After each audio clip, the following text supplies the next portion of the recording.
the pace. All calm, always. Dark blue, low light, no talk, just vibe. Step in, whole night, all eyes, don't lie. Came in quiet, no scene made, no flashes, clean shade. Everything move when I say, no rush, let it play. Cold air, slow res, no stress, no tears, all smooth, no mess, just steps. Wait, let it ride like that, slow, bring it right back.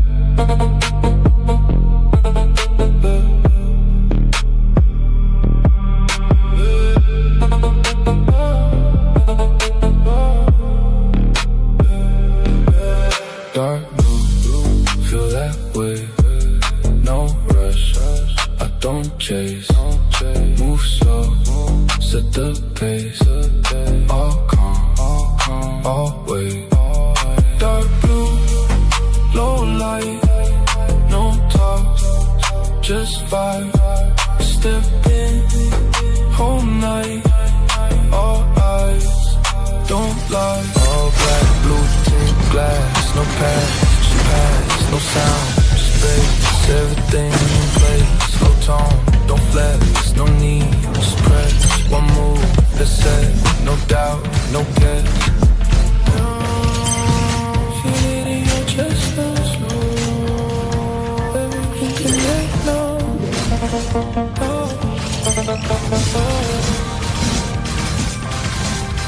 Dark blue, feel that way, no rush, I don't chase, move slow, set the pace, all calm, always.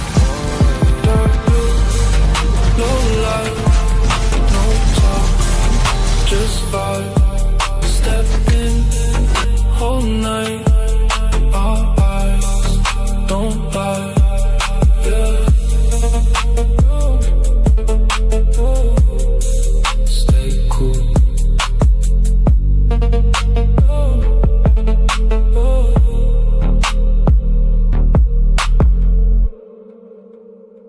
Stay cool.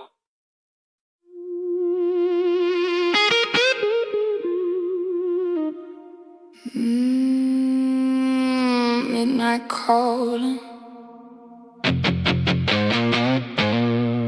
You feel it too.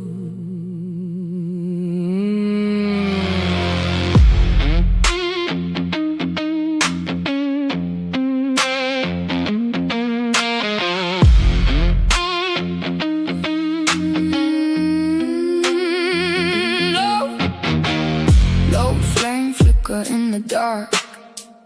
Cold wind whisper through my heart. Every step echo like a spark. Something tearing me apart. I hear your name in the night, but it don't sound right. Like a ghost in the light, pulling me in. Don't run, don't run. Don't hide too late. Feel it close, can't escape. Heartbeat racing, feel that break. It's inside. Wide awake. Don't run, don't fight, don't speak. Every breath getting weak. Too deep, too far, no sleep. It's inside, underneath. Slow walk, I don't chase, just follow. Same road, same pain, same hollow. Guitar cry with a tone so cold, like a story already told. Feel that weight in the air right now. Every move got a shadow now. Turn around, but there's no way out. It's locked in. Wait, it's right behind you. Don't run, don't hide too late. Feel it close, can't escape. Heartbeat racing, feel that break. It's inside. Wide awake. Don't run, don't fight, don't speak. Every breath getting weak. Too deep, too far, no sleep. It's inside, underneath. Stay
sleep, it's inside, underneath.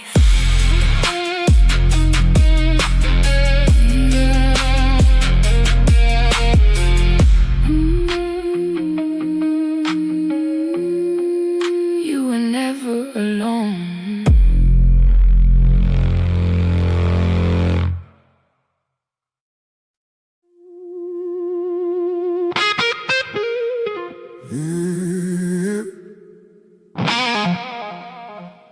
Slow burn.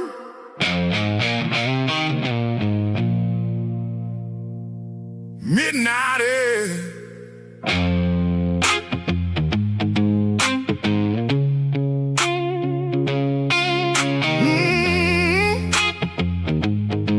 Slow burn.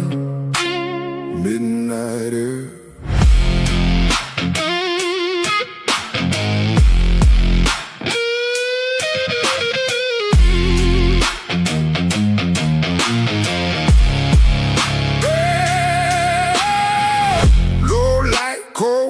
Through the street, every step's feel it drag on me. Oh, soul rhythm deep in my chest, every breath like a test, like a test. Guitar crying a minor key, something out there watching me. Feel it close, but I can't see, just shadows following me.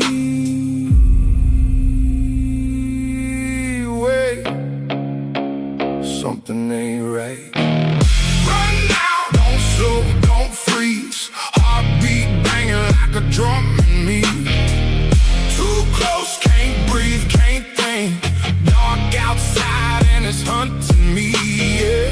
Run now, don't stop, don't turn. Feel that pressure, feel that burn.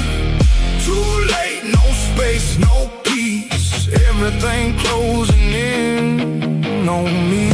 Back to the groove, but it feel off. Same road, but the light gon' solve. Strings cry, yeah, the tone get rough. Like the world just ain't enough. Dust rising the worn out boots. Truth hit harder than the proof. Something moving in the roots. Feel it crawling, feel it move. Oh, it's getting closer. Run now, don't slow, don't freeze. Heartbeat banging like a drum in me. Too close, can't breathe, can't think. Dark outside and it's hunting me, yeah. Run now, don't stop, don't turn. Feel that pressure, feel that burn. Too late, no space, no peace. Everything closing in on me.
everything closing in on me.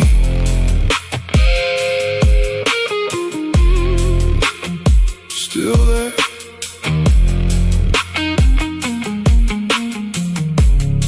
Still there.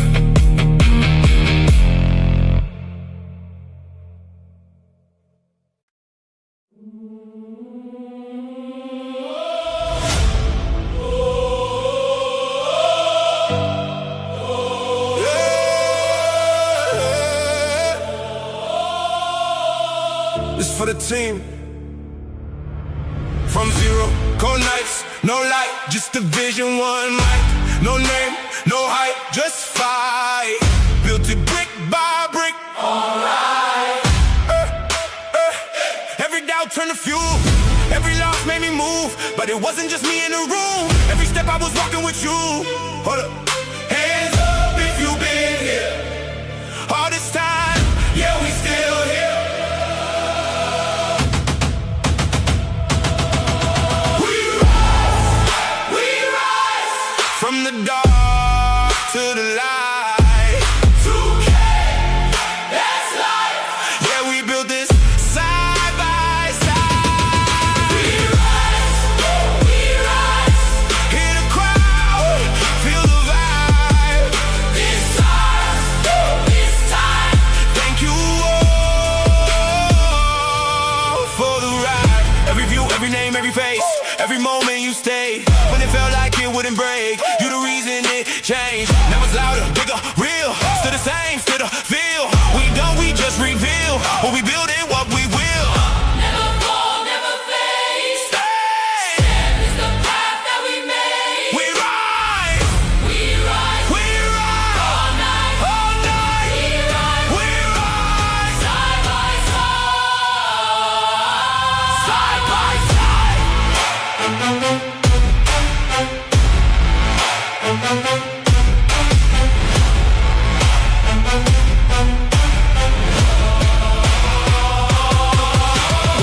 We rise, From the dark to the light. 2K, that's life. Yeah, we built this side by side. We rise, Hear the crowd, feel the vibe. this time. Thank you all for the ride.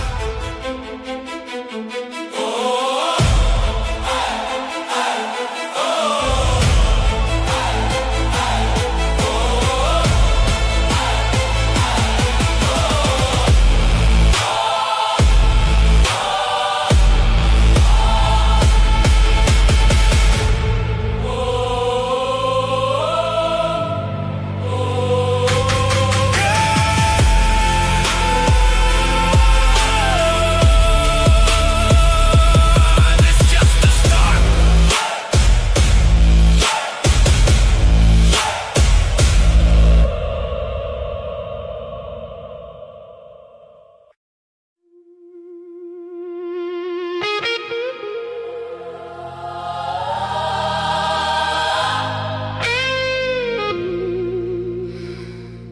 You feel it changing, don't you?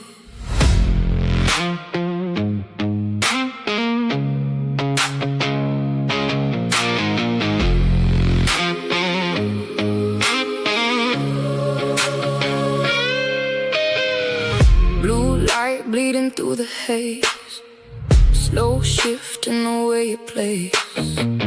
Every step rearrange the space, like the world don't feel the same.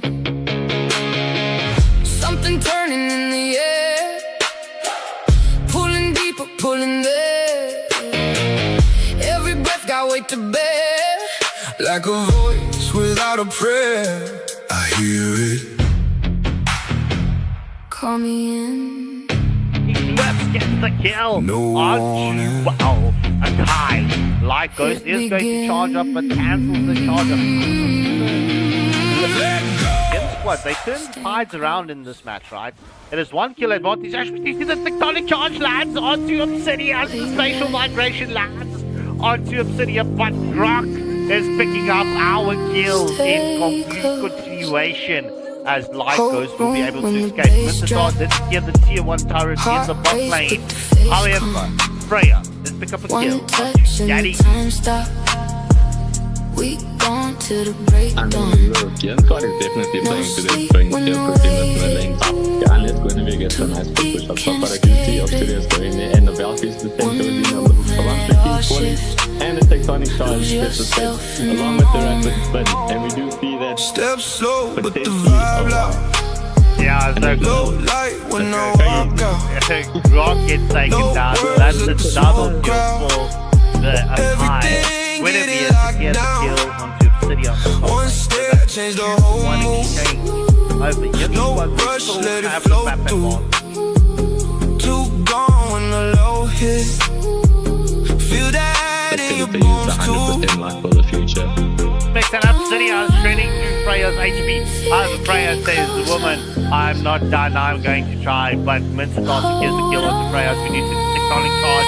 Lands onto 3, the deadly magic takes down Midnight Sad. ViKing's falling has been committed. That forces Etienne with a flicker. However, she gets caught by the hook and gets taken down. Harley picks up a double kill and is currently sustaining the damage from the Cobra. So we do see Akai wants to come and have a bass drop. say in the Heart race, but the face calm. One touch and the time stops. We on to the breakdown. Daddy standing around. However, the Fury of the Phoenix lands onto 3. Mama Lord does charge onto the tier 3 turret. The Fury of Valkyrie's descent was committed. And Freya, she's having the time of her life in the base of Playful Fun. The question is, will Killzone be able to escape this? As the Mayan spatial micro. Oh no, that was Brock just missing the tectonic charge from the wall as the shutdown kill gets picked up. That's a double kill for Minchitar as Akai takes away the triple kill for Minchitar. No thoughts when the pulse hit. Unfortunately, Freya got completely checked out there. They didn't need to go in. I think it was a mistake, maybe potentially. But I passed with it right there. All the fastest I ever went to go like and subscribe to anything. Thank you, Merlin, for your beautiful voice. In any case, we do see Mastodonte here's a tier 2 turret in favor of Playful Fun. The question is, will the sky gets spinned against the wall? Right, the deadly magic did come through from Harley, but it was not enough. As the hook lands onto Guinevere, spatial migration does not allow the escape. Winter Crowd was committed, but that's a double kill coming in from Winstar. That's a 3-for-0 exchange going in favor of Playful Fun. Playful Fun, it seems like they're storming for the finish here as Kadita secures the tier 3 turret and they are going to lock onto the Nexus. Now this should be it. This should be it. Oh, Rockwave comes in and shreds the Freya. However, the Hunt of the Bone was on to Raijin. Now that is a full team wipeout and GG's well played in favor of Play. Oh, we do see the cross rotation coming in from Megatron and Claude as well. Started with a dream and a screen glow. And there goes the first Long migration nights into the when Valor nobody and landing onto knows. 2, but Every Akai loss does the hit maneuver deep, still stand and tall. Granger flickers Every out, avoiding the setback forward, made the drive blazing grow. the way. No fear, Yeah, so we can tectonic charge lands onto 2. However, will Yuzong get caught out? Yes, it's a killing spree for Lilia at this moment. If Snowflake does use the battle mirror image, but could it be the moment that Claude gets caught out? Can Xenaton come with the rotation from Gwyn and catch out the Claude as Claude is going to rotate? Oh, look at this. Is he going to run into the Gwyn? Spatial migration lands, and that's a monster kill coming in favor of Xenaton. Esports, they're sitting pretty right now, having the 3.2k gold boost. As we do some spatial migration lands onto Claude as that Skypierce a proc from the Granger. That's the Skypierce picked up early on as the glorious pathway once committed from the Highlands. Yuzong into the back line with the Black Dragon and all the tectonic charge lands onto 3 high for the heavy spin coming in from Akai as Zetkian secures the kill. The Tora Fall comes in from Tora and that is a double kill for Guinevere and that is a full team wipe out. I don't know why you don't pick Guinevere early. It's done with them. Yeah, that is a tier 2 turret secured in favor of Exxon. We will see the first. Yeah, there we go. First Holy Shield has been popped just before 5-minute mark. I mean, 6k gold advantage is looking pretty. It's looking almost noble for this guys. All it is basically the Iron Snowball. This is literally X.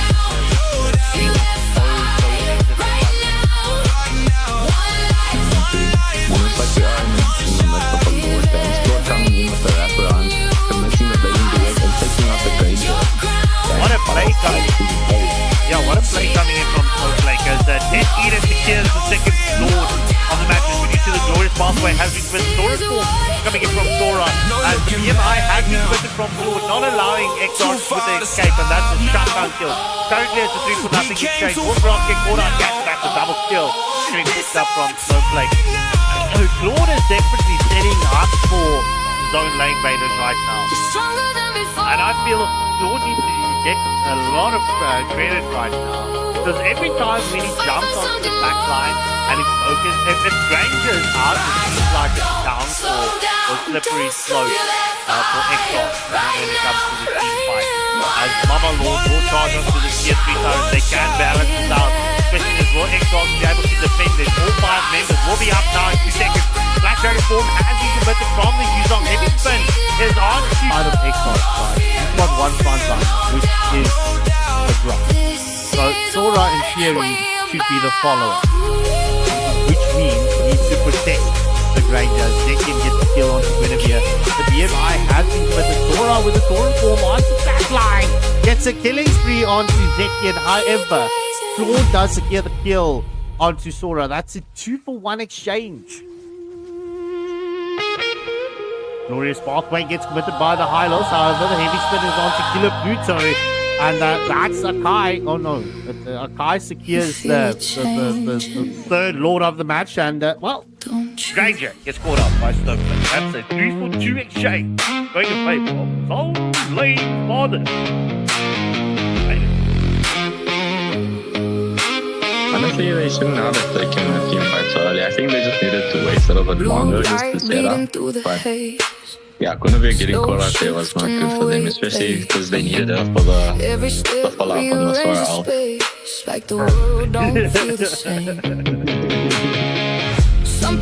Alright, yeah, this could be GG's as we need pulling deeper, pulling there. Right now. Zone LaneVaders, they should just focus on to the next. Rock trying to land the wall to keep the Lord out. There's amazing duets onto the back line. Glorious Pathway was committed. Gronk secures the kill onto Claude, and oh my word, Xbox with a defensive. Sora form gets committed. Zetian secures the kill onto Sora, and GG's well played. So, LaneVaders. Don't fight! Just know. Feel that change. No name, no frame, no change. Just final slash lands onto Teresla as well, the Violent Requiem has not once committed. However, the spatial migration does secure the setup onto Zetian. However, Kai's in a lot of danger as the hard card was committed, and that's a Mystic Touch picking up a double kill for Saint Circuit. That is a 4-for-0 exchange going in favor of Void Esports at this moment. They will secure the final kill currently in the top lane as Guinevere straight.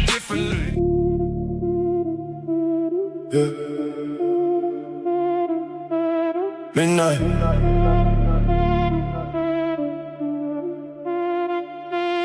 Midnight. Bass low, feel it press. Whole room under stress. No light, the silhouette. Say less, say less. Bass low, feel it press. Heartbeat on my chest. Step in, no contest. Say less, say less.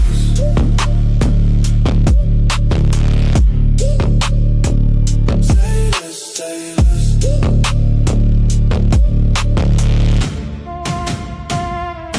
Came in quiet, shift the tone. Heavy air when I move alone. No hype needed, set in stone. Everything here get overthrown. Slow pace, but the way to miss. Every move got consequence. No luck, just discipline. Built this from within. Let it breathe, let it build. Silence right before the kill. No rush, time stands still. Then it drop, drop, drop, drop, drop, drop. Feel that. Bass low, feel it press. Whole room under stress. No light, just silhouette. Say less, say less. Bass low, feel it press. Heartbeat on my chest. Step in, no contest. Say less, say less.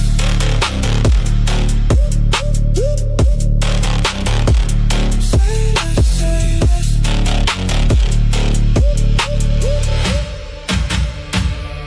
All black when I move through. No sound but the bass through. Everything that I came to. turn real when I say so. No breaks when they lock in, no fear when I walk in. Too deep now, no swim, let the pressure pull you in. Down, feel it in your chest now. Slow, everything compressed now. Bass low, feel it press, whole room under stress. No light, just silhouette. Say less, say less. Bass low, feel it press, heartbeat on my chest. Step in, no contest. Say less, say less.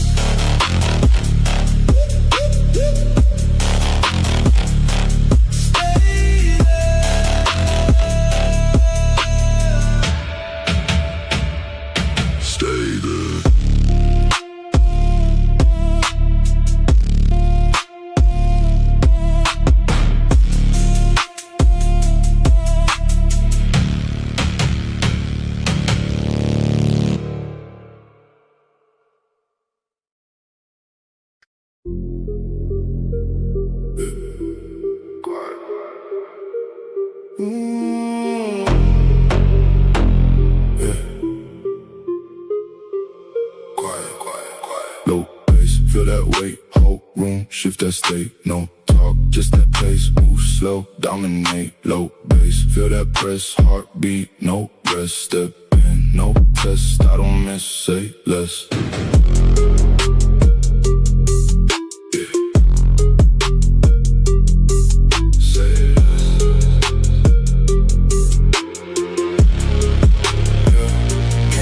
No need for hype, no light, just that type. Everything fall in line when I step, redefine. No rush, I control the speed. No luck, it's what I need. Every move precise indeed. Plan once, then I lead. Oh, let it build inside. Wait, right before the rise.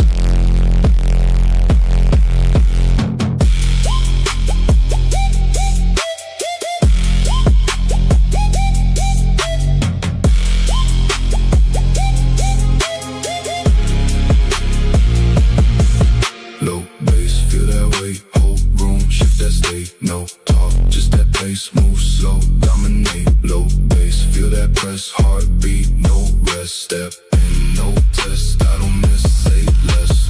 All black when I move through, no sound, but the bass do everything that I came to. Turn real when I say so, no breaks when I lock in. No fear when I walk in, too deep, now no swim. Let the pressure pull you in. Down, feel it in your chest now. Slow, everything compressed now.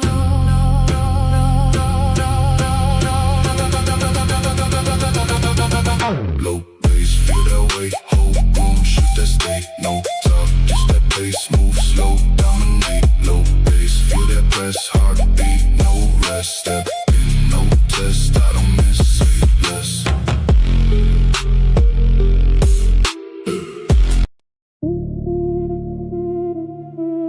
Yeah. Midnight.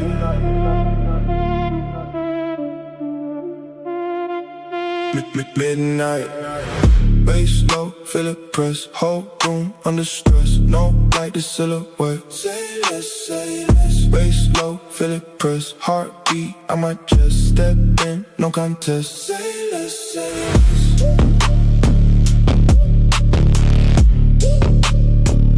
Say less, say less.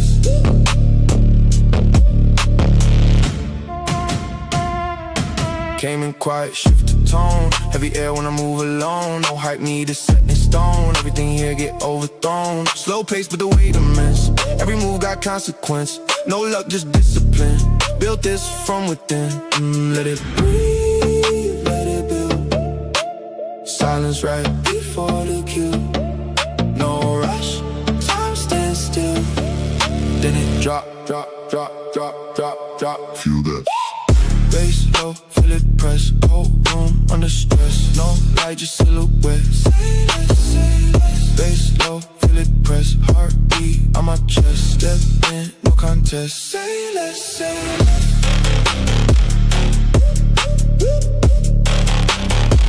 Say less, say less.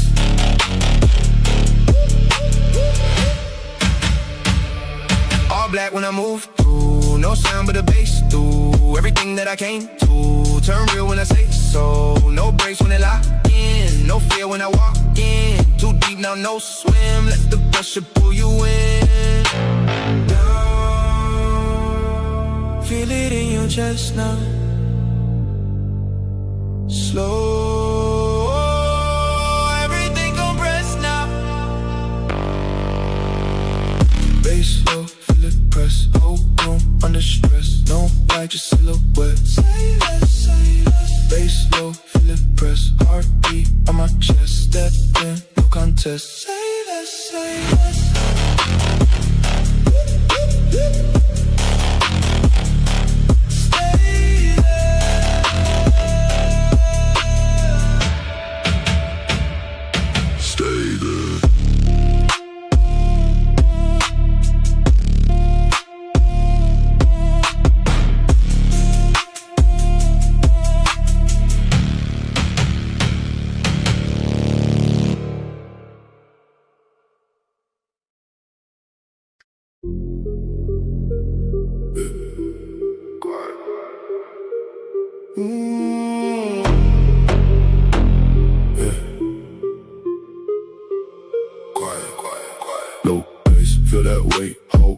Shift that state, no talk, just that pace. Move slow, dominate, low bass. Feel that press, heartbeat, no rest. Step in, no test, I don't miss, say less. Yeah.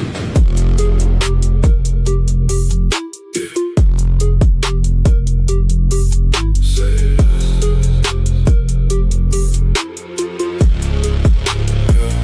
Came in calm, no need for hype, no light, just that type. Everything fall in line when I step, redefine. No rush, I control the speed. No luck, it's what I need. Every move precise indeed. Plan once, then I lead. Oh, let it build inside. Wait.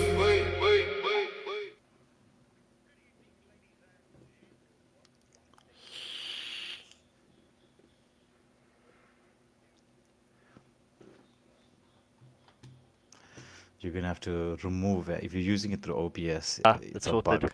Good evening, ladies and gentlemen. Welcome back to, well, Waylander Gaming here at the stream and the channel that's got all the proper action up and running. So tonight's first matchup is between Deus Mastodonte versus ViKings. And, well, as you can see, the top lobby there is full. That means you've got a full casting panel tonight. I'm joined by Waylander, Grip TZ, and Zuero. But Zuero said he's going to be a little bit shy tonight. He'll only join a bit later. But in any case, without further ado, how are you guys doing as we are going to jump into the drafting? Yeah. Thanks for having me again, guys. Yeah, today, I'm doing good today, man. I'm feeling good. Should be a good set of matches today. Most definitely. I mean, these two teams have been around the scene here in the sub-Saharan region, and, well, more specifically Madagascar, because we know these are two Madagascan giants. They know each other very, very, very well. It's going to be, the banning phase is going to show us how well they know one another. I'm actually expecting, obviously, a lot of meta bans, but some respect bans thrown into the mix as well. Yeah, definitely. You know, the meta has kind of shifted a bit, actually. Paquito is very popular right now. So I wonder if we're going to see one. Well, it's that extra sustainability that he's gotten, especially with that, the shield. Because, like, Oracle now is a core item on Paquito. So people are building him a bit defensively. I mean, he always had the damage output. Now with that bit of extra sustain and that extreme high mobility and ability to get into the backline, he is chaos. Yeah, definitely. I mean, I saw it firsthand. He's very tanky now. Agreed. So what do you make of the first few bans coming through? The Marcel and the Harris are very good bans. Like, the thing is with Harris, I think you can take a risk and let it go as long as you prioritize Phobius, right? You can take the risk and prioritize Phobius. So, but it's still a good ban if your team cannot play Phobius. Yeah, so I do think that's a good ban, regardless though. Marcel is he's just good. You can control the tempo around objectives. That is the worst. Yeah, yeah. I mean, he's such a good hero for disruptions. And I mean, that ultimate of his is both an initiator and like a protector. It's like the ultimate shield. Yeah. The golden hour, it sometimes can work against your team too, but it depends on when you use it. I feel like sometimes it's better if you use it during a fight when you're losing the fight. That's when you use it, or when you're about to like make a surprised engagement and you're trying to stop the enemy from running away so you can surround them. Yes. Agreed. I mean, it synergizes with so much. But so far, we're seeing the typical five-man heroes being taken out. Harith, I was actually surprised to not see as many Hariths as I would have expected. I pretty much expected to see a Harith every game that it was opened, but it hasn't been picked up all that much. Well, every game, granted that, there is like certain counters to the Harith, right? But you expect to see Harith like most of the time. Now, Dub with the first pick here. This is, as I'm sure anybody who's ever listened to me on stream knows how much I love to see a Grok. Yes, one of the best tanks in the game. He's very dangerous. And he synergizes with quite a few heroes. There's a potential Kemi pick, but you could see the two heroes that he actually synergizes with very well. It's been picked up with ViKings. They went Cat Meow Pew Pew with the Kemi pick and Handsome locking on to the Leomord. But at the same time, you've got Sans hovering around the Alice. Alice Grok is not a bad combo. Do you think we're going to see a Zetchian as a follow-up? Yeah, I think that you need something to hold them down for a moment. But having that much heroes that are so reliant on their ultimate is not a good idea. Yeah, because I mean, you're basically a team fight hero. Play the hero. We are living in the sort of I will be the truth this world desperately needs. There's the one we were talking about off stream, the Pac-Man. There we go. Okay, this should be fun to see. Oh yeah, playing him in the jungle though. We were just talking about this group, right? We were saying that if you're looking at the current meta builds for Paquito, it's either hybrid or defense. So it suits more the XP lane, but in the jungle you're going to be going straight out damage. I don't think you'll be able to pick up that new core item on him, the Oracle. Yes, if you've seen how they use them in MPL. They clear the lane extremely fast and rotate, right? And when it comes to objectives, especially in the mid to late game, they always split push with him. Always. Yeah. They use him for that because he's very hard to kill, and you cannot send anyone to go face that. 9 times out of 10, they're going to lose that. Yeah, agreed. And I mean, he's got that high mobility that allows him to traverse the map at rapid rates, and especially as you say around the late game, having somebody who can manage the waves, because that's really what it's all about. It just comes down to a straight case of wave management. As you can see, the next ban coming through, Zetchian. It had to have been a Zetchian. You got a Yuzong, you got a Grok, right? Zetchian was a very obvious pick. Yes. They could definitely afford to play the Zetchian now with the Yuzong and Paquito's burst. The moment that Fear of the Phoenix holds you down, it's over. It is over. That is too much burst, and the Petrify combo from Yuzong and the Tectonic Charge, too much. I don't even think Minotaur can heal through that. Yeah. Agreed. But Deus as well, very clever ban with the Freya. They realized that you've got MM on the mid lane, and so you'd want to generally tend towards picking up a fighter on the gold. And I mean, what more meta fighter is there to deal with on the gold lane than a Freya? Yeah, Freya, man. Still can't wait for that nerf for her to come. She's just too annoying right now, man. It's just too annoying. Yeah. You know. Now, I do think that's a good ban, though, regardless. And the Lapu Lapu ban is actually very good if you are using the YZ, because it's almost a 50-50, but if you I know am how to not play the Lapu, only one you can bound by beat these Yuzong. chains. You can beat Yuzong. True. I mean, the thing is, right, Lapu has massive amounts of CC. He's got escapability, sustain, and damage that goes with it. He is, in my opinion, and a little bit of an underrated XP laner. I mean, granted, teams do pick him up and, he does fairly well, but a little bit underrated. Interesting, though, Reckless going for the carry pick. This would help, especially towards the late game with their scaling. And it looks like Sans wants to go for Xavier, and so that's going to be another late game scaling mage. So overall, if they pick up that Xavier, they're going to have... they switch this to is better.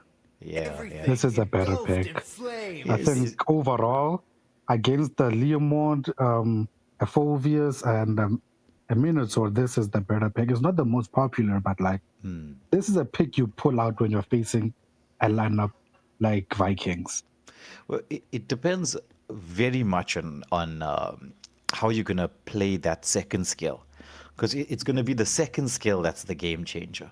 Well, that and the ultimate to be able to escape the Minoan Fury, right? But I really think it's going to be down to that second skill. Because once Leomord goes in, right, his only real weakness is CCing him up when he's on that big horse, war horse. On that horse of his, it's that second skill timing. So if Sans commits it too early, or if it gets baited out, especially by Dexter, it's our showtime. Then we could see the drop off with Valor. But it all comes down to how you're going to be playing it. Final pick coming in from Taquito being the Claude. Claude right now is one of, if not the strongest gold laner at this moment in time. And as long as you don't have to deal with the Freya, you're going to have a fun time. Yes, that's true. Freya is the ultimate counter to the Claude. But, I do favor Deus Mastodonte. I do favor that lineup. Yeah, they have the burst, the early game. They have the late game with the carry. They have a disengager in Villiers, an engager in Grok, and the zoner, the ultimate zoner to objectives they use on. Yeah, they have a very balanced lineup. But that's not to count ViKing's lineup out of the mix as well. Granted, they've got a Minnow, a Carry, a Claude, and a Kimmy. So that means you're going to see them go for that a bit more delayed approach. Because as we all know, Minnow requires that timing to be a little bit different because he's going to have to get Flask before he can start being super aggressive. And you don't want to rush Flask, because if you do, and you could, especially up against a Valor, you're just going to get too much poke damage. Yes, that is true. I think some games you have to adjust your build and not go Flask first. Yeah. Yeah. I mean, it all comes down to that decision-making process. It's even within the emblem setup. Like, you don't keep a set emblem. Oh, nice poke damage coming through from Kimmy, but Valor with the turnaround. So this battle here in the mid lane, looking pretty much even. This is what you expect to see in the early part of the game. Just the teams vying for dominance of control here. But the setup onto the wall, stun onto 2, but is there going to be enough damage to the follow-up? Paquito close by, but there's a Revitalize coming through from Minnow with a little bit of extra heal saying, yeah, it doesn't matter. But there's going to be no Revitalize available for the first turtle of the game. As you see, Paquito has been able to clear his entire jungle and take the little. This is a good rotation coming from him. Yeah, he went for the complete jungle clear. Handsome already level 4, manages to secure the gold crab. Carry staying very safe. Now the quick rotation will happen across the map. And as you said, Paquito making lovely plays here in terms of being able to farm up. They are trying to get onto the Phovius, because if you do manage to put a pressure onto him right now, it's going to give you that space you need around that objective. Kimmy trapped up on the wall, but she's got that dash just to get back to safety. The walls don't really matter to her. Now this fight, they just need Yuzong to make an appearance and they win the objectives. They just need him to go in with a Black Dragon. If they don't back off, then it's their fight to take. I think they can win the fight. Lovely wraparound play here. Now the Black Dragon form does come out. It's going to be Paquito who secures that objective. Now they're engaging onto Leomord. They get the stun onto him. There's the Petrify coming out. Phoveus with the Infernal Pursuit gets in. Has to flicker back out. Minnow with the stun up. But Kimmy really dishing out the damage. The Revitalize now finally back online. So it's going to be Deus Mastodonte with first blood and the first turtle building up a 1k gold lead. We're going to ignore what Grog just did there, but that was a very good engage there. You know, they were too focused on the YZ, and Paquito just took the turtle, no contestant. Yeah, as you were saying, right, the zoning capability of Yuzong is... like, how can you stop him? I mean, once he hits the Black Dragon form, what stops him? Yeah, that's the good thing about YZ, but he does fall off late game, especially against marksmen like Claude and Kimi. True. But I mean, with the composition that the side of Deus Mastodonte have right now, they're not going to be trying to worry too much about late game. They're just going to be continuing piling on the pressure here, as we're just watching Derp just try to force the minnow away from lane, giving his team the advantage to potentially set up for an engagement, but they're opting against it. I think they just want to stick to when the Black Dragon form is available and fight around objectives. Very disciplined. Yeah. You know, they just need to keep the tempo, you know. Then I think the entire match is theirs. They just need to keep doing this. Keep using users out to get objectives. Use the right rotation to secure the towers. And it's going to be an easy game for them. They did win the draft. Yes. I mean, as long as they keep the same disciplined performance. I mean, you look at the zoning already. Yuzong going for the wave cut, but Phoveus with the quick rotation across. So this could be numbers advantage to the way of Vikings, but there's going to be the tectonic charge coming through. The Blazing Duets is into the backline, just forcing everybody away. Paquito is quite low in terms of health. He does secure the objective, but Caddy is going to be taken down by the Phoveus, who made that rotation. Infernal Pursuit coming up, but the Yuzong, the Petrify, the combination here. Knock up onto 3. Could this be a team wipe? Is only Carry. They're trying to chase. Oh, the flicker comes in from the Grok. They still want to chase down this Kimmy. They take down everybody. It's a full team wipe. And Turtle. Maniac. And it's a maniac. It's a maniac by the Yuzong. That Yuzong came out of nowhere, actually. He was still top lane, clearing his lane. Yeah, that Black Dragon form gives you a lot of mobility, to get across. I mean, he was already in the Black Dragon form once the team fight set up, and I mean, to catch 3 with the Petrify combo. Oof. Yeah, you know, the Grok and Velir played a crucial role in zoning the Leomord. They even killed him. That was an incredible play by the two. I mean, that's what you want.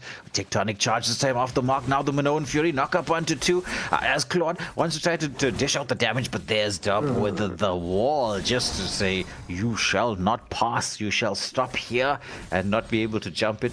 The Blazing Duets was available, but was the BMI? Yeah, I think he should have committed the Blazing Duet there. I don't know why he didn't. Yeah, I personally, I was thinking, like, I actually thought maybe it was on cooldown, and I kind of flickered up to the corner of the screen. I was like, oh, it's not there. There's going to be the Phantom Steed coming out now, Sounds, with the lovely second skill. We were talking about the second skill timing off stream. The heals coming in from Minnow, just trying to keep his teammates right. The Infernal Pursuit is there, but there's the big scary dragon, just sending everybody back to the turret, saying, no, you're not coming in for my teammates. But that means no Black Dragon for the third turtle. Yes, but Phoveus is rotating. I think they're just gonna let the turtle go to the side of Deus Mastodonte. They can't contest this. Well, the positioning, I mean, even though they committed the spells, right, the positioning from Deus was on point, just zoning away. Now the jungle invade is happening here. But Handsome with a lovely retribution, but the tectonic charge even lovelier as they get the kill. Phantom Steed onto, well, the Phantom, the ghost of Handsome. You know, the Grug offers so much pressure in the early, mid, even the late game. I think that's why he's one of the most popular picks. His ability to close off any exits, to set up play, and that passive of his where he gets a shield where he's near a wall just makes him super duper tanky. He's got everything that you would want from a roamer. Now the wraparound play coming through as Phoveus sensed that there was some danger, sacrifices the tier 1 turret. Juice Mastodonte piling pressure here onto the jungle. There's going to be the first kill coming out from Grok. Kimmy wants to do the zoning away. Carry split pushing in the bot as the side of Juice Mastodonte went for the 4-1 split just a minute before the Lord. So this means that they're going to try to establish a certain degree of control, a bit of an engagement onto the Yuzong. If you can bait out the Black Dragon form before the Lord, because it should be on off cooldown before the first Lord of the game. It's still just about 35 seconds to go. Yes. That's Paquito, I've realized he's building full damage. I don't know if that's a good idea with the, the buff Paquito got, you should use him to his best abilities. Yeah, now the chase is on here as Paquito is saying, let me show you what full damage does. It's very strong in the early game. It's going to have a big drop-off if this goes to the late game. Yes. The way Deus is playing right now, you think this is going to go the full distance? I don't know. I think the builds, the way it is right now, it's fine. He just needs to add an Oracle, a Chester Pauldron. Maybe you can end it off with a War Axe or Immortality or Rose Gold. It depends on the situation. True. Because you're going to need that hybrid. Because Paquito still has that same late game problem he always has. Which is the inability to scale very well. Now the double MMs from the side of ViKings went for a split push in the bot lane. Only Valor is making his way across. That's going to disturb the wave equilibrium, but they've got a very short timing to get back here. They push the wave in, now they're going to have to recall because the team is trying to deal with the Lord coming across. Lovely pull coming in here from the Phoveus.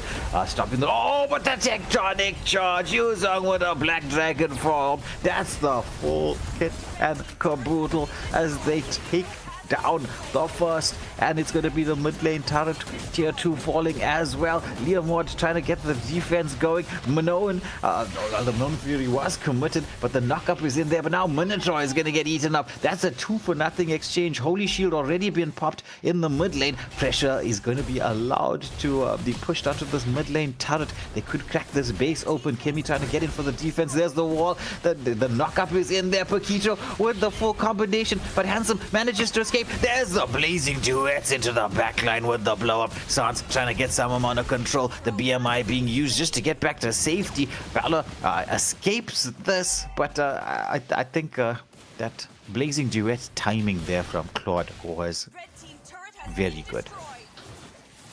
Yes, definitely. That engagement was very interesting because I saw Mino, he did a late Minoan Fury there, and only Kimmy was able to react to that. And it was a very good engagement as well. I think it was just a lack of communication because he caught 2 and only Kimmy reacted. The others were too busy being worried that they're still in danger, even though the enemy already backed off. Well, that's the thing with team fights, right?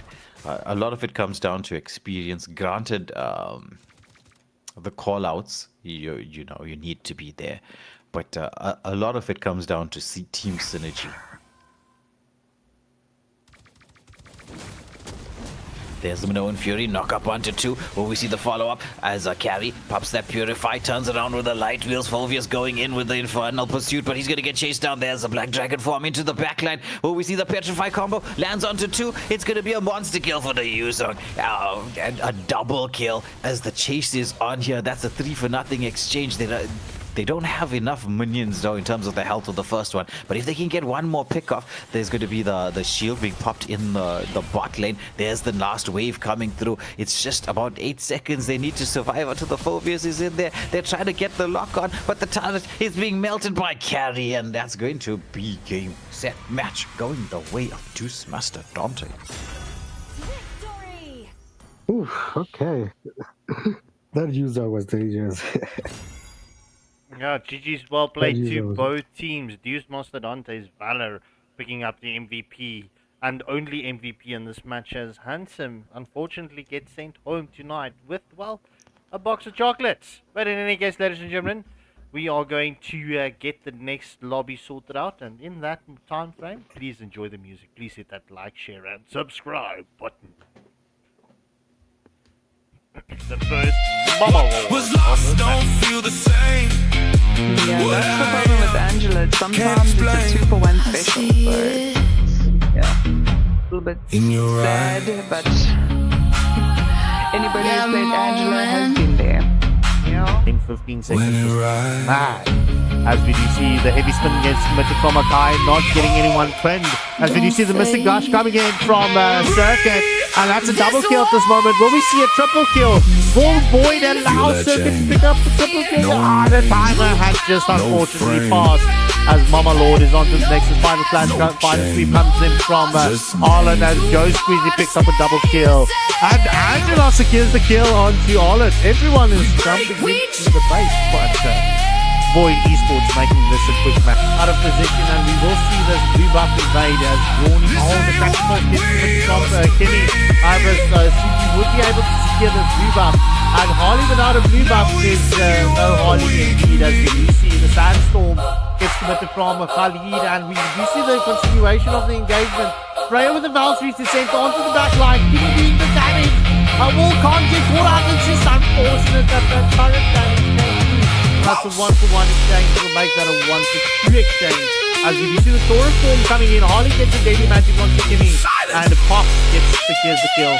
That is a 3-for-2 exchange going in favor of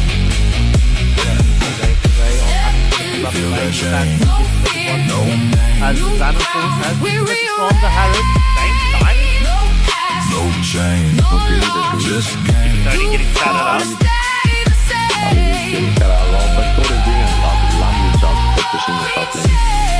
Just 14 staying up.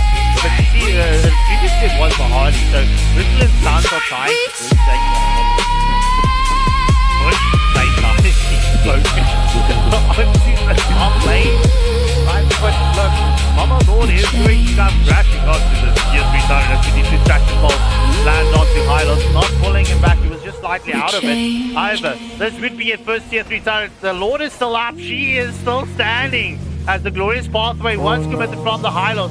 However, will we see Saint Dynasty being able to force this as the Sora form comes in from Sora? Hylos gets taken down by Alvi, and the Ghost Aurora secures the kill onto Freya. Suyu does fall in that engagement, but that's a double kill for the Harley. That is a 3-for-1 exchange going in favor of Saint Dynasty. They are going to end this, ladies and gentlemen. There's no blazing duet coming in from Claude.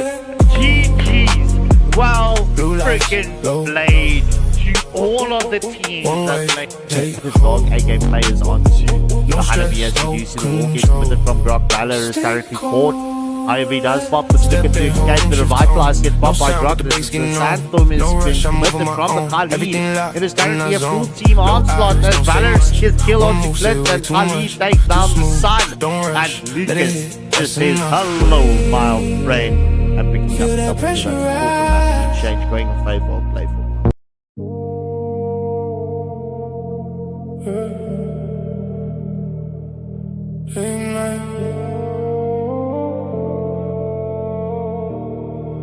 Late night, dark blue, feel that way. No rush, I don't chase. Move slow, set the pace. All calm, always. Dark blue, low light, no talk, just vibe. Step in, whole night, all eyes, don't lie. came in quiet, no scene made, no flash, just clean shade. Everything move when I say no. Alright, ladies and gentlemen, we are back. This is match number 2. It is Home Affairs up against No Game, No Life. So, between two teams, we know it's very, very fun teams to watch. So, very curious to see how this match is going to play out. Will System Wait or No Game, No Life be able to clutch the stubs in this matchup? Just waiting for everyone to ready up, and we are good to go. Well, at least we can say the teams have some very fun names. Yes, very fun names. I mean, there is proof of residence as well as system is offline. They're just so funny to me. It's the usual problems that we have with with this. I believe another member is called Come Back Tomorrow. Another. Yeah. That's the Department of Home Affairs for you. Yeah. True, true. I mean, recently I've been getting my passport sorted out for the ENC event that'll be happening.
I'm Yin, and I won't lose myself, no matter what!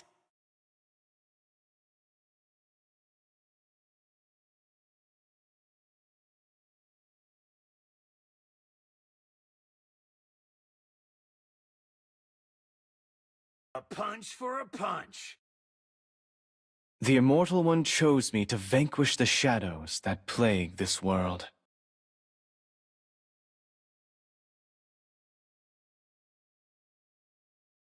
You got a good taste.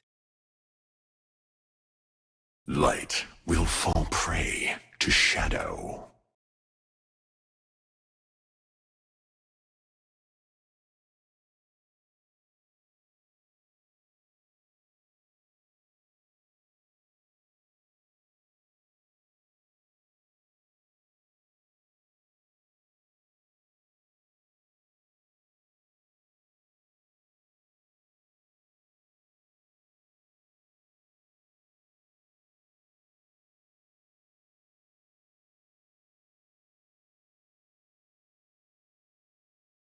Fight! Fight for the ultimate answer!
Everything engulfed in flames.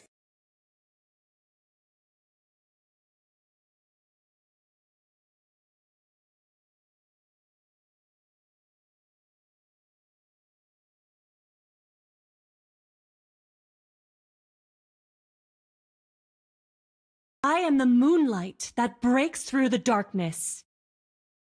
I love the smell of gunpowder in the morning.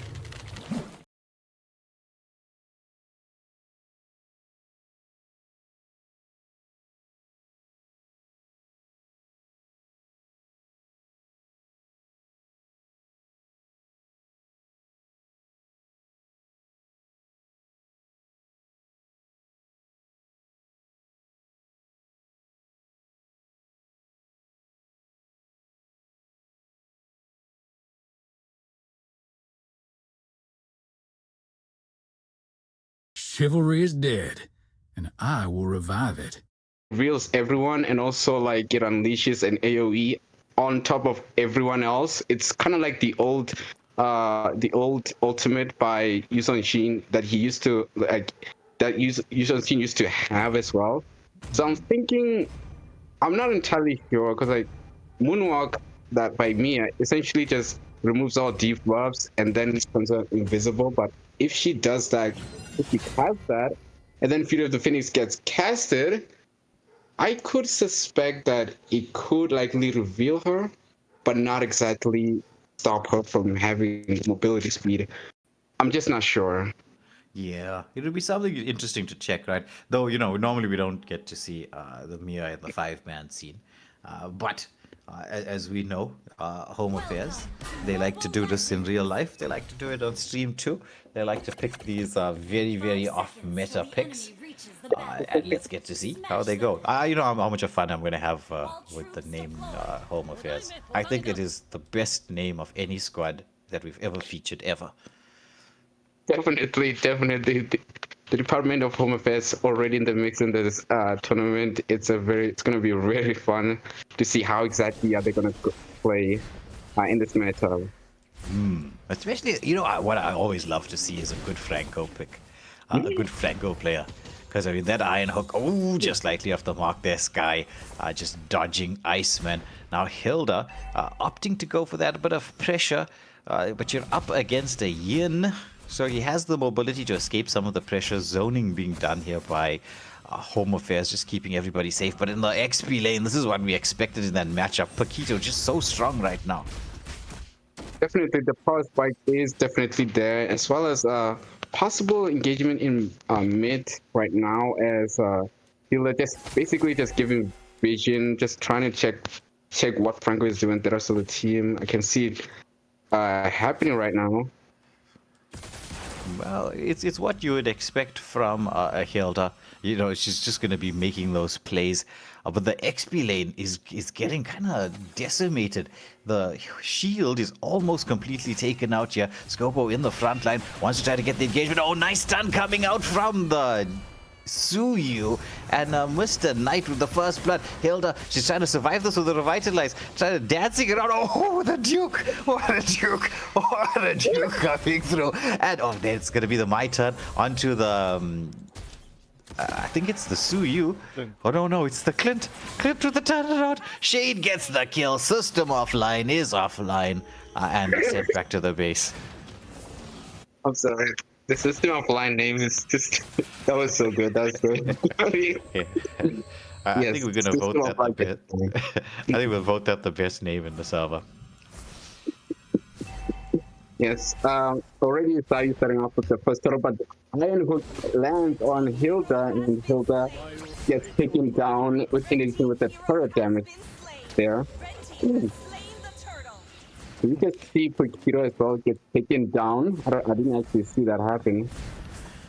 Yeah, that's the thing. Once Argus gets level 4, right, and he's got Inspire, if you don't have your skills set, it's difficult to get away from him.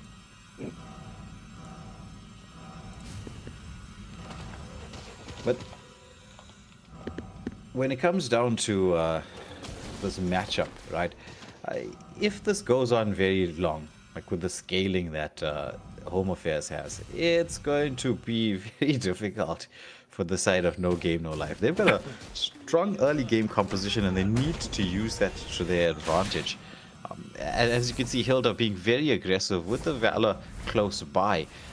They need to prevent the farm coming through from the side of Home Affairs, because you don't really want them to scale. I mean, you've got a Mia, you've got an Argus.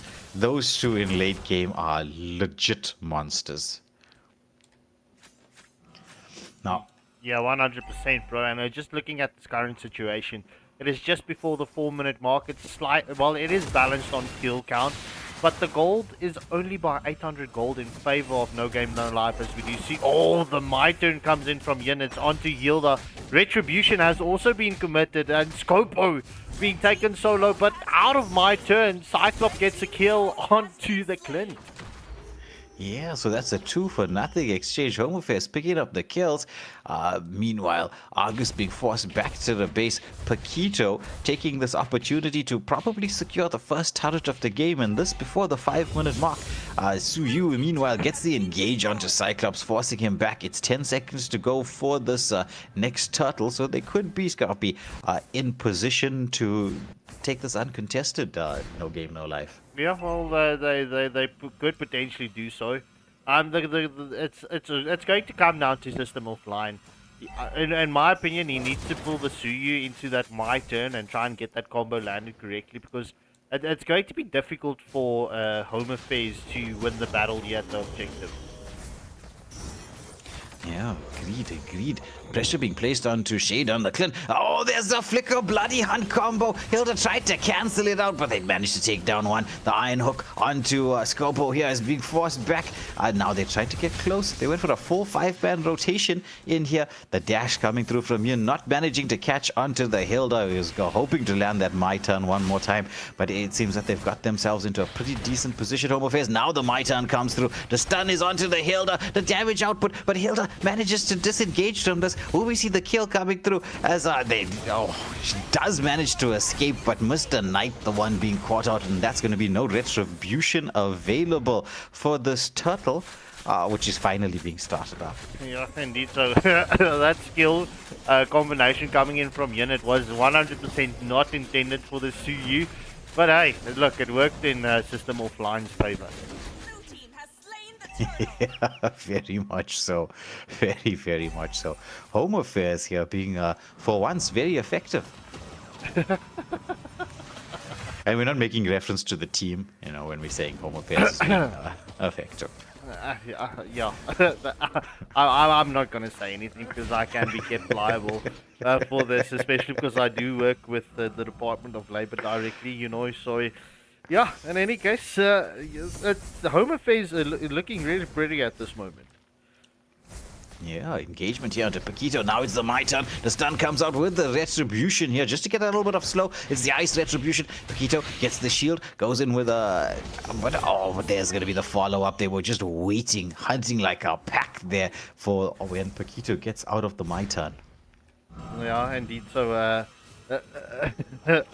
Arjan Hachiman just calling me out there in the chat, obviously wanting to pull my attention. But yeah, it's just before the 7-minute mark. It's 5 kills advantage in favor of Home Affairs, and as well as a 10k gold lead at this moment, even though, well, the map control is fairly in favor of No Game No Life, as Yin gets the kill onto Valor. As we do see, the Revitalize has been popped from the Hilda. Yin gets stunned up. Will Clint be able to finish us? Oh, Hilda with a shutdown onto System Offline. So that's No Game No Life now trying to pick up their game, gets a couple of kills on board. They're slowly decreasing that gold lead, but I mean, there's even map control from the two teams. And as we know, Home Affairs have the late game scaling comp, so they'll be happy with things as it stands. Yeah, agreed. Look, the question is, right, because No Game No Life, right, they actually do have the advantage when it comes to team fights. But I mean, you need to respect Home Affairs right now, because they've been winning in the team fights. Obviously focusing onto the pickoffs at the onto the right heroes, and just granting themselves the advantage going into team fights. So No Game No Life, they need to be careful for these pickoffs coming in from Home Affairs. Oof, that iron hook from Iceman, just a literal pixel away. But now potential to open up this mid lane turret as Clint wants to get that passive locked on here. He's going in for the... Oh, he gets the kill onto the Cyclops. This should be the mid lane turret being taken down as well. The Lord has been spawned up. Now Suyu into the mix here. They're forcing everybody away. Arcus still has the Eternal Evil available. Goes in onto the Paquito. Paquito, a ton of damage. Now the Eternal Evil is going to get cast. Oh, no, not yet, not yet. He just used the Inspire, but the knock-up. Lovely second skill coming up from the Valor as it's a turnaround here. No Game No Life at just the right moment in time. Coming in clutch. Uncontested Lord. Uncontested Lord. So the third and final settle did change into Mama Lord, as we'd like to call her. And Mama Lord goes in favor of No Game No Life. The question is, will No Game No Life be able to get the advantage with this first Lord? Argus does commit his ult, and oh my word, immobilization onto Scorpo. Will Hilda get caught out? Unfortunately not. Yeah, that revitalize, or the heal on the Eternal Evil, especially when paired with Inspire, is devastating. Yeah, indeed. So I would just like Iceman to move like a pixel or two closer towards to the enemy before he hooks, because it's literally, it's like not even centimeters, it's literally a question of millimeters of him missing his hook. Yeah, true.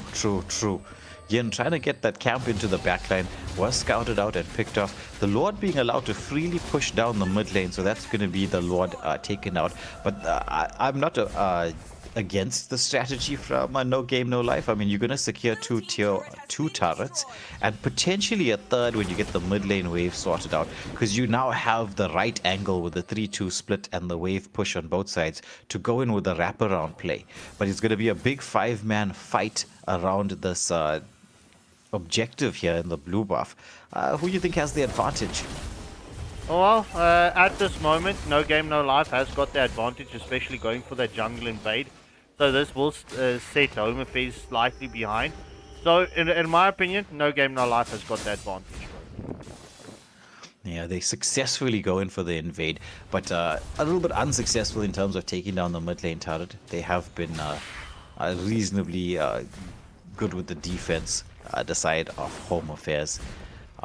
The chase is on here onto the Yin, who does second skill to safety. Will we see that bloody hunt coming out from Franco? He has the flicker. It's no longer on cooldown. The flicker is available, so if he can land it onto the right target. But the question is, who's the right target? Well, Clint is 100% the right target, bro. It's Clint or Valor. One of the two, or even Suyu. I mean, there you go. As we do see, the My Turn has been committed onto the Ruckus on the Paquito. Who's going to win this brawl battle in My Turn? Currently, it's in favor of Paquito, and System is offline. We just went offline again. This is the power of the Pac-Man right now. He's just so strong. Yeah, okay. So strong. Yeah, okay. It seems like the Mia is having connection problems, so just need to sort this out. I was wondering if that was a thumbs up emote for pause. So let me just quickly chat with the reps. Okay. Well, we'll find out shortly whether we'll be able to, collect our passports and maybe get some ID documents going. But it was the Mia who, at this moment, is reasonably farmed up. Let's see. Yeah, I would say that she's reasonably farmed up. She does have her core items ready. We've got the Wind Talker as well as the Berserker Fury. I'm expecting the Host Claws to be the next item. She is going for that critical build damage. Although typically, sometimes we kind of expect Mia to go for a more true damage base, sort of like Demon Hunter's Sword and the Psyche. It's kind of those niche build, typically found with Hanabis, like this kind of build, but it looks like this damage one's gonna go for crit damage. Typically, sometimes have the right angle with the 3-2 split and with the adjustments to the Great Dragon Spear. So the Great Dragon Spear is going to be now a core item in crit, and the reason why it's gonna just that adjustment is gonna turn things into a proper meta is for one simple reason. The Great Dragon Spear is cheap. It's one of the cheapest items in the game. And with the design of the meta currently being all about finishing the game within this 12 to 14 minute mark, having a cheap, effective item is a game changer. It's a definite game changer. Okay, looks like we're resuming.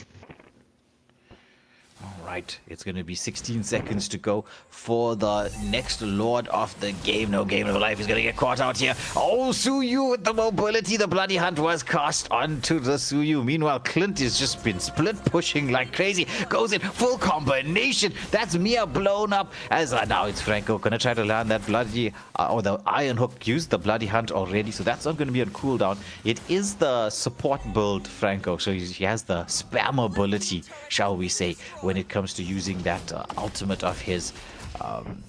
Lord being started up, waves being pressured in here. Paquito trying to get it onto the Yin, but is going to be stunned up after the last my turn. I don't think that Yin wants to have another turn with the Paquito.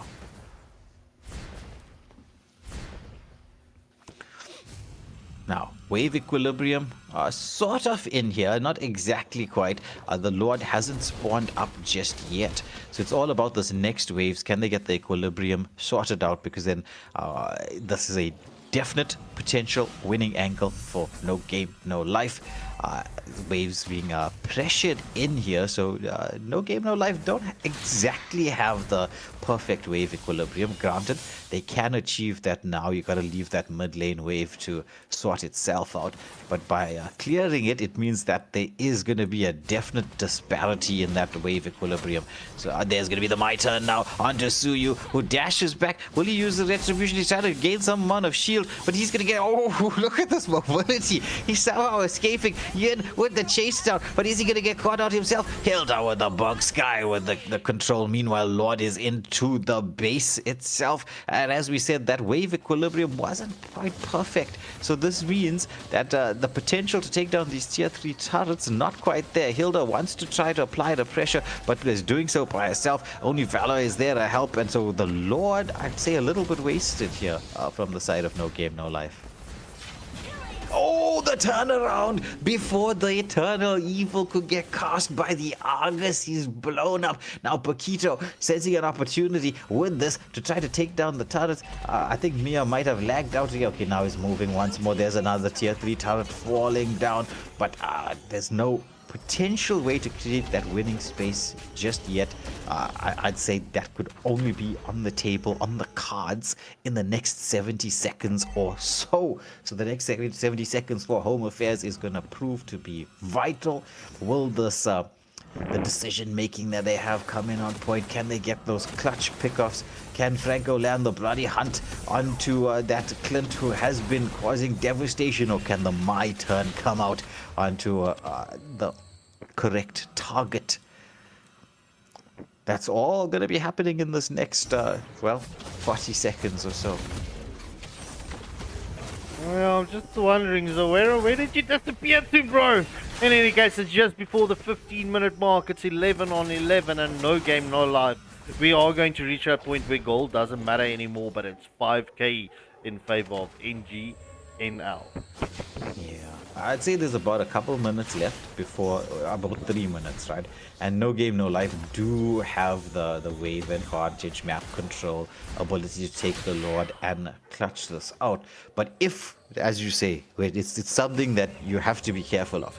Since they didn't get the wave equilibrium right the last time, Scrappy, if they don't get it right this time round and the defense still stands, that just opens the door for a big turnaround. Yeah, as it usually does. As we do see, the my turn is on to Paquito. It's once more a big brawl between these two heroes, but the brawl match goes in favor of the Ruckus as Yin has been taken down. It's currently a 1-for-0 exchange. Yeah, I mean, it's sure. This Paquito is just too strong at this moment in time. I mean, you're seeing him like being meta in the pro scene, right? And once more, it's got to be the wave equilibrium not balanced here.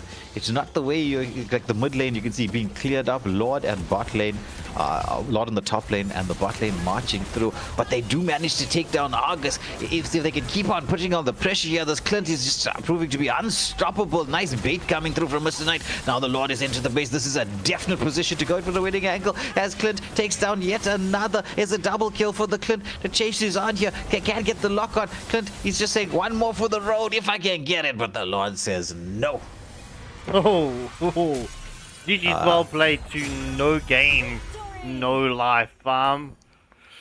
Yeah, MVP going to Hammer Giant with a Cyclops, and the MVP of this match goes to Skopo with the Hilda. You know, I said it in the last stream. It's a fun name to say for me. It's Skopo. But in any case, ladies and gentlemen, I'm going to get that full screen up and running for you whilst we set the next lobby. Please hit that like button. Right before the rise.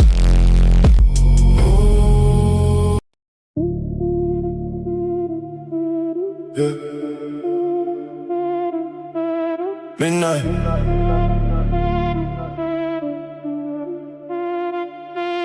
Midnight. Bass low, feel it press. Whole room under stress. No light, the silhouette. Say less. Bass low, feel it press. Heartbeat on my chest. Step in, no contest. Say less.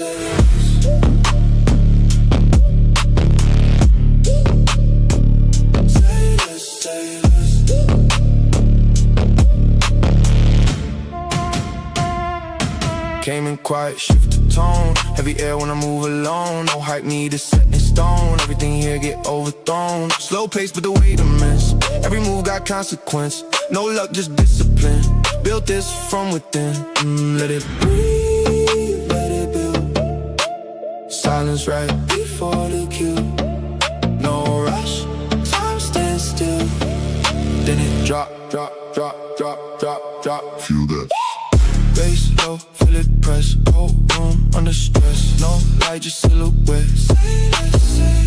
Bass low, feel it press. Heartbeat on my chest. Step in, no contest. Say less.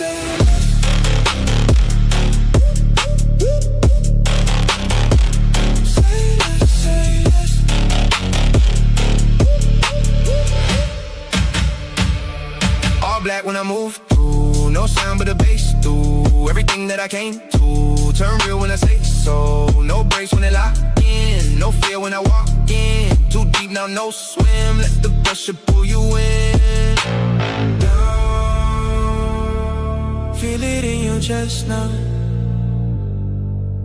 Slow, everything compressed now. Bass low, feel it press. Whole room under stress. No light, just silhouette. Say less.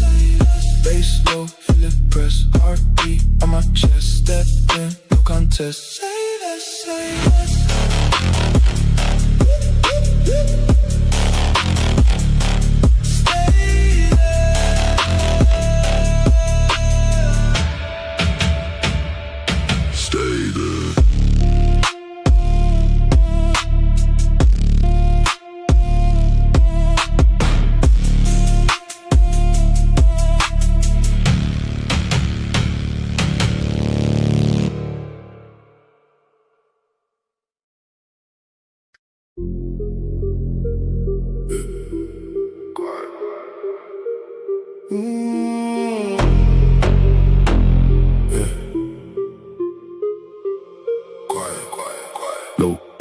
that weight, hold room, shift that state, no talk, just that pace, move slow, dominate, low bass, feel that press, heartbeat, no rest, step in, no test, I don't miss, say less.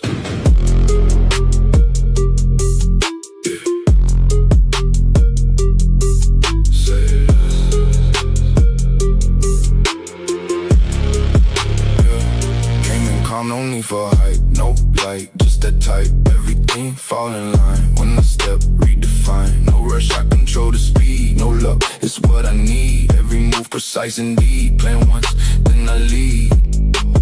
Oh, let it build inside. Wait, right before the rise.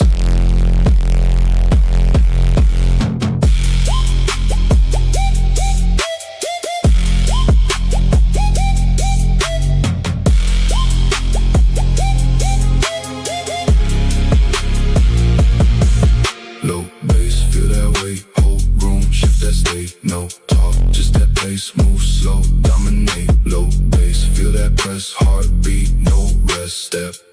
Alright, ladies and gentlemen, we are back. It's Tribe versus Immortal Order Goliath. And just Beanie, so that you can see this as Post Toasty says this. So just so that his message is on stream, Beanies, this match is dedicated to you. In any case, without further ado, right, I think there's a lot of controversy going on because Beanies has been flirting with Merlin on stream. Like, she'd be flirting with him on the chat. So I think the men are currently fighting for her attention. But in any case, good luck and have fun to both teams. And let's go. That's funny. I'm not gonna lie, that's funny. It adds extra flavor to the outcome of this match. So we're gonna be keeping a special eye on Post Toasty to see if he's gonna be all toasty in this particular cold winter night. A bronze from him would be very embarrassing, especially after putting it on her name.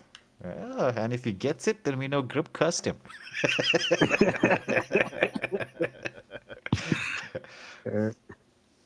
All right, so Dime Dozen. Noob. No, it's a Tribe. Not Dime Dozen. It's Tribe. Oh, yeah, they still got the same symbol, Dime Dozen. Yeah, it's they technically, like, we don't call it the first and second teams, but technically it's their second. Oh, they actually got quite a strong second team then. I mean, you got iNoob, Belion, Just Woken, Brute Gamer, Duloc. That's a pretty decent lineup.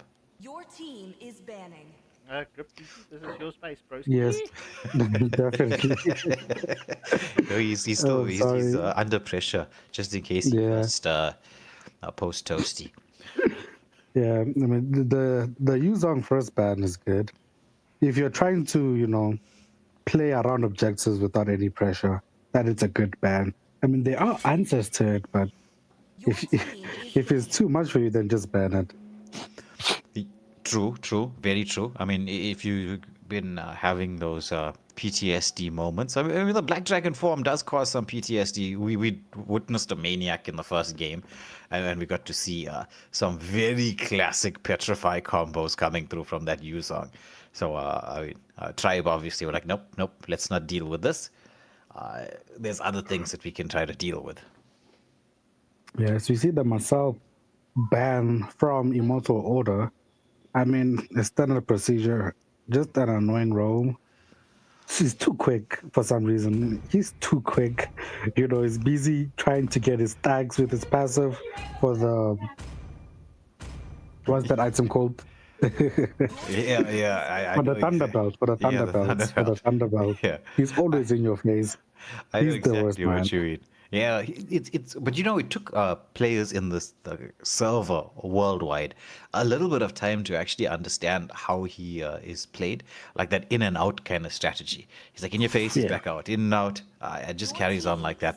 But I am missing the next ban for the side of Tribe, and then as you can see, it's we'll keep an eye on that risk copy just in case there was a potential lag out, but I doubt it. Could have been just a straight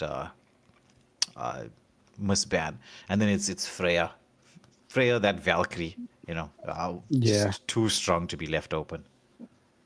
mean, this could be a sign that they're planning for Claude. No, because I think Claude is probably the Muslim that suffers the most against. Obviously, the only meta one, because I think the other meta marksmen, once they get their core item, they can challenge Freya. Like, especially Carrie, with her true damage, she can actually challenge Freya once she gets the core items. So this could be a Claude pickup from Tribe.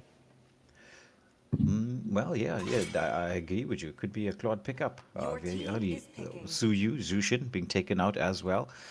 So we've removed quite a bit of the meta, though still available. Alice, do you go for that as a first pick? Zetian? We haven't seen that, but we've been talking about how Zetian, how strong she is in the 5-man scene. Still available as well. Grok is in there. Hilda as well. Khalid, another one. I mean, Tribe right now are kind of spoiled for choice in terms of what strat they want to use for the first pick. Definitely, there's too many options. Leomon, Glue, are also open. So it's up to them, man. What is the game plan for today? Okay, so I just received feedback from the refs, right? That was a misban coming in from Tribe. They were busy talking and completely missed the draw. Well, it happens. Fight. I mean, I know you got 50 seconds, but it does happen. It's the Hilda pick that they go for first.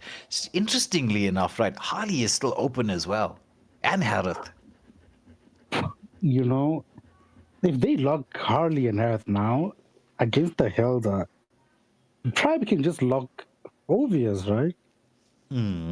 They can just lock Phoveus with a Leomord, then I think they're all set for that. I think they can hold on to Harley, but I think they can pick up the Harith right now, just to take it away from Tribe. Yeah, especially considering you don't have the Freya to worry about in the gold lane, and it's a bit of a flex pick. Yes. Now you lead the way to the next adventure. Picked up. You don't see it often, but I think Jake's likes Padang. I think I've seen him play Padang quite a few times. True. Very, very true. Yeah. Now the Thora pick is also countered by Phoveus, most especially the Thunder form. Phoveus counters that form very hard. It does. He does. And, well, it is still an option for the side of Tribe. Let's see if they go with it. And Unia-san with the super chat, they're saying that he loves feet. Didn't cure the pain. Junior, bro, this is so inappropriate for stream. Come on. Thank you for the support, but GG's, bro. GG's. All right, ladies, there you got it. Our content creator loves feet. Happy days. Oh my god. The Valentina is actually, the standard Sora counter. I thought you were you just have that Valentina has the best feet out of all that. No. No.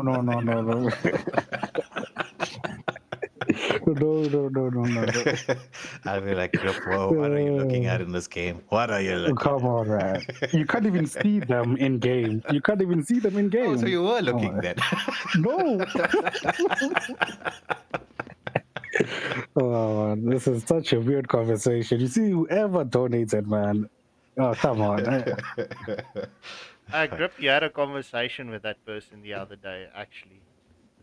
Wait, what? Yeah. Who is that? Remember you asked me for certain things, if you need assistance and you need to be taught how to do certain things. Yeah, that's the person you just spoke to, bro. It's him. My god. It's him. He is that person. Oh, come on, man. You know what? Anyways, the Kimi picked up by Super Luda.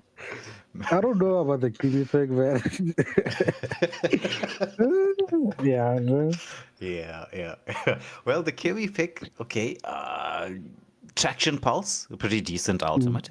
Can be used to control up that front line, especially with the Hilda, because she's going to go in. Hilda doesn't really have much by way of escape.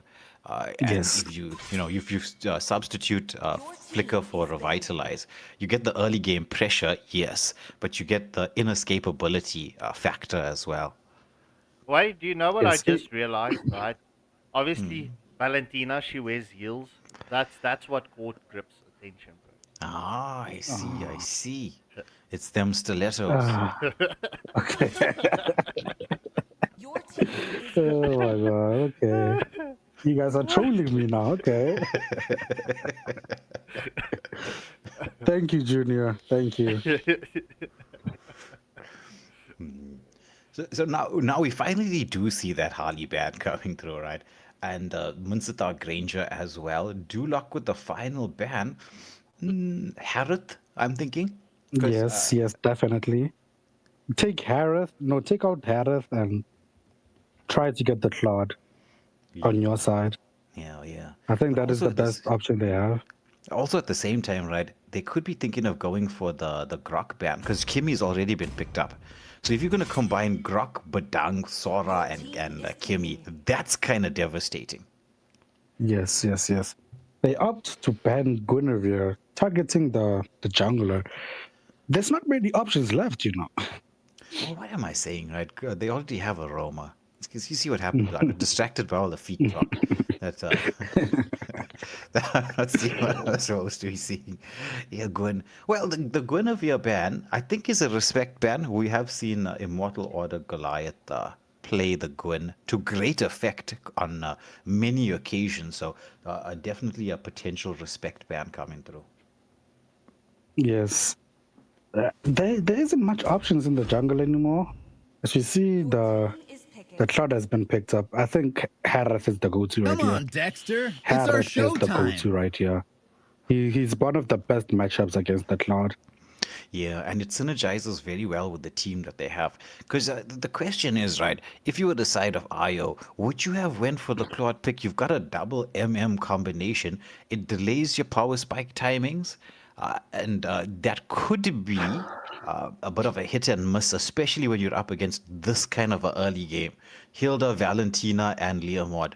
Super strong early game. Yes, I think it kind of depends. You know, I think with the comp they have, Kimi scales into the late game, you know.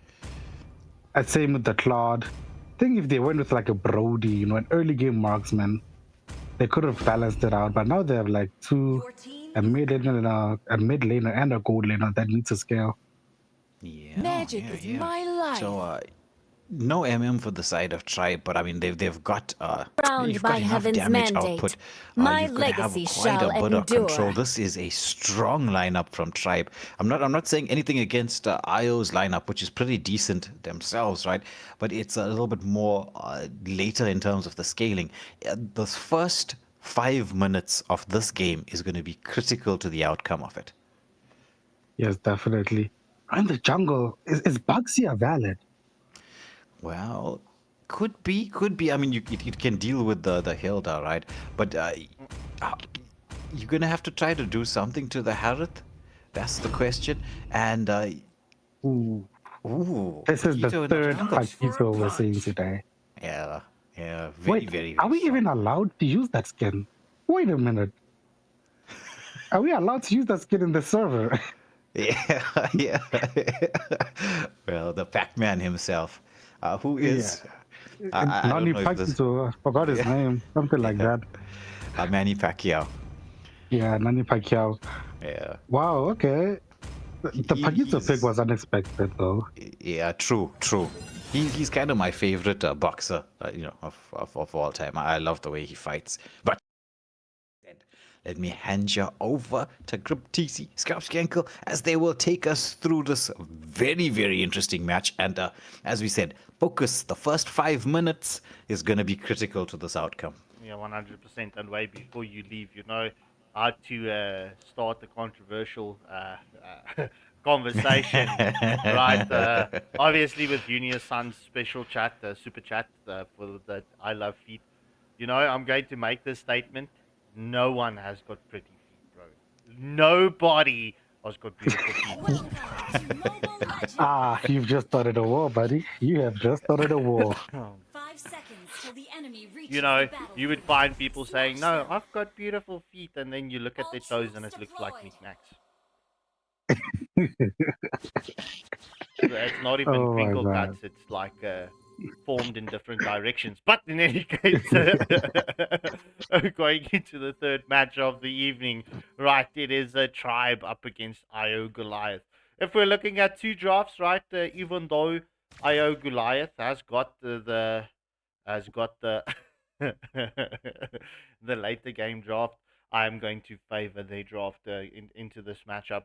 I feel they just got more Yes. to present into team fights, and and going into contesting onto objectives. I'm going to favor IOG. IOG. Yeah. I think the Paquito pick kind of saved the lineup, man. Because it was too like reliant on the late game, I think. And then Paquito came in, obviously. Yeah, I think they have a very good draft. Honestly, it's up to execution. Who can execute their draft better? Because they both have very good compositions. Yeah, I'm just going to say let's report Egress for not picking up the Manny Pacquiao skin. I mean, having it available, no one gets to play with that skin. So, GG's Egress, you reported. You're Yeah. reported. But, you know, just speaking of boxers, right?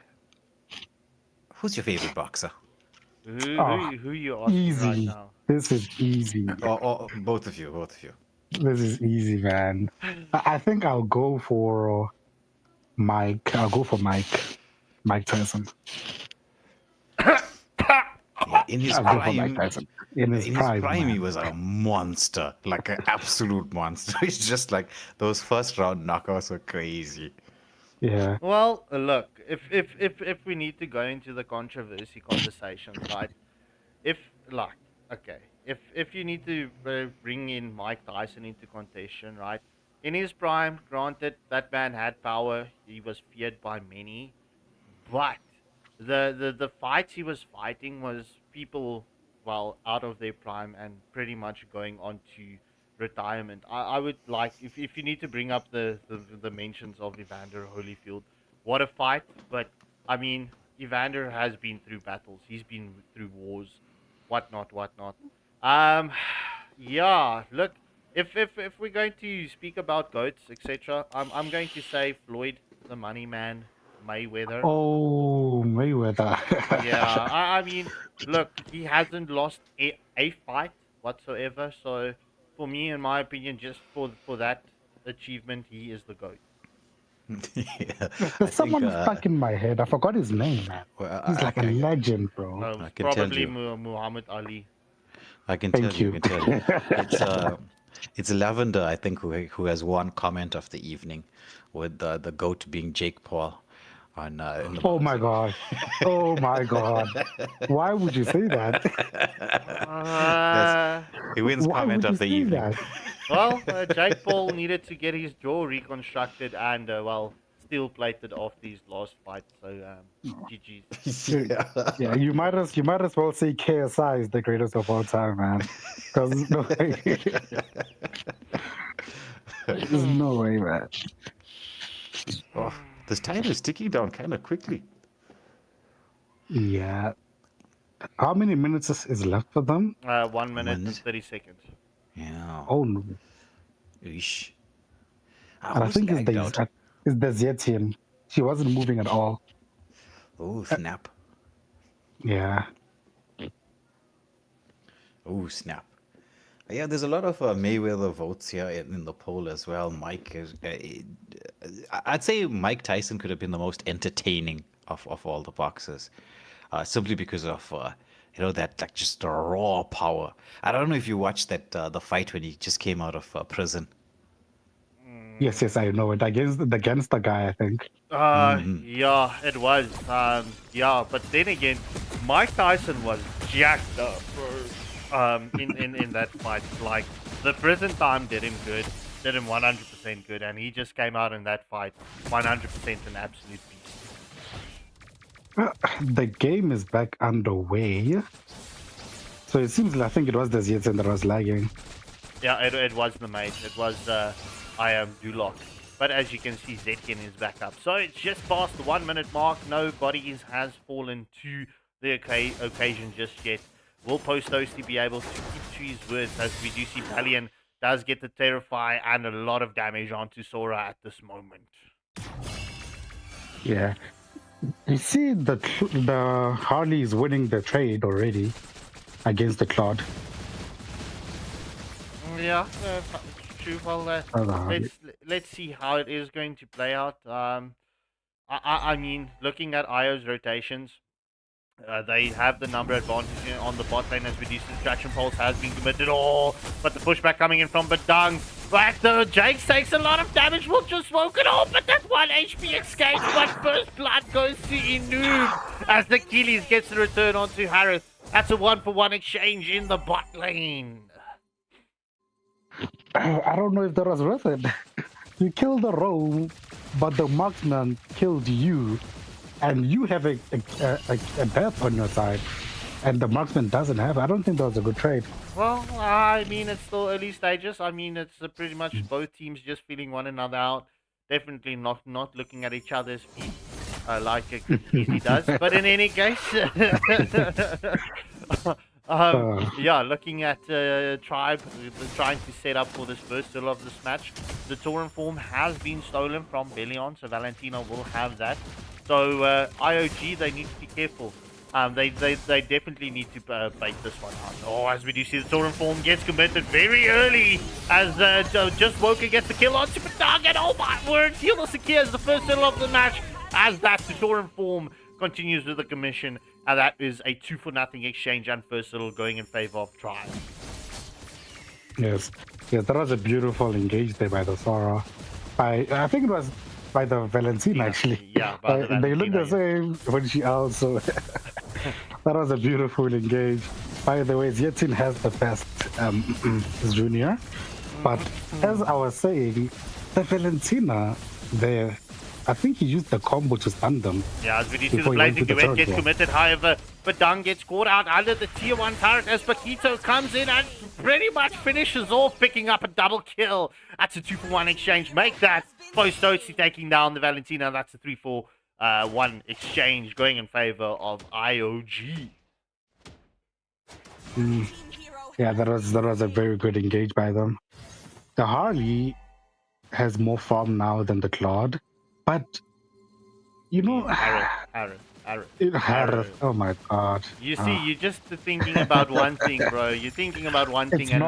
It is not my fault. It is not my fault. It's Junior, okay? Stop making brought this conversation up. It's a choice. It's a choice, bro. It's your choice to keep on thinking about it, okay? It's literally everything in life comes down to a choice. And, yeah, or choices, shall I state it like that? And you chose to think about it.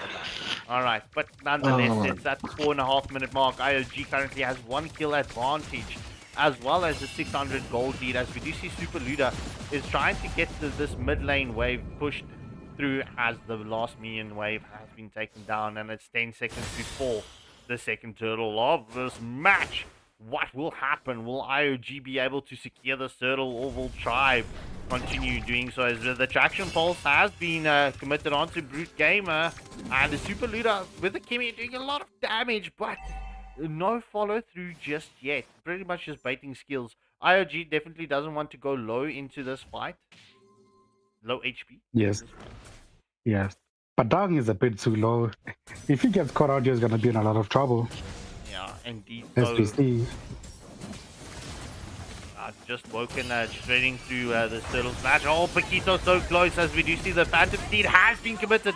Igris has been taken down. It's currently 1-for-0 exchange. Will Tribe continue with this onslaught onto IOG? Valentina did pop the stolen Tauren form. But the Fury of the Phoenix is one of like the best ultimates to secure an objective. It's just like the Black Dragon himself, but this time, you know, it's not a dragon, obviously. You know, you can stun up everyone and just get a free retreat. As we do see, Sora does use the Thunder form, trying to land it onto Valentina. No avail at that moment. Valentina just used the first skill to escape the clashes to dash away. As we do see, Valentina did steal the Tauren form away from Sora. Right, it's Hilda and Leomord currently waiting for IOG to rotate. As the Traction Pulse comes out, it lands onto Leomord, but no follow through just yet. I mean, look, this match is currently balanced, right? This can still swing either way. Tribe does have one tier 1 turret in favor of them. So will IOG be able to recoup here, get that perfect setup, and, well, push it through? Or will they be able to get the defense and force this game to the late stages, where it is more in favor of them? Yes, Jakes needs to get a really good set here. Because the Sora, I don't know, Sora is not making the first, engagements. It's always Valentina making the first engagements. Oh, as we do see the wall coming in from Badang as the first crack has been committed. Fury of the Phoenix is into the play. Is that the... Oh, it's a double torrent form getting committed. However, Velian getting out more woken out of that moment. So that's a 3-4-0 exchange going in favor of Tribe. And this should allow them to secure this tier 3 turret. And catching Timmy under the tier 2 turret. There's no Salmon Force has been committed just yet. So Harith just proving to be a deadly hero to contest with, as the BMI has been committed from the Lord. Will IOG get this wraparound play, as we do see the jungle invade comes in from the Leomord, and that is a successful blue buff story. Badang was able to get, I think, 2 or 3 people there. He got bursted instantly. Yeah, but you could see, right? That was a beautiful set coming in from the Badang.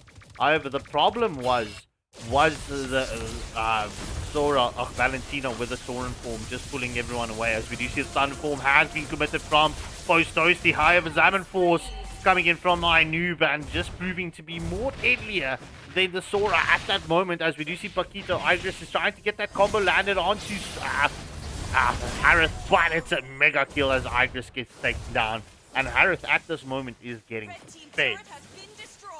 Yep, 6 kills and only 2 deaths.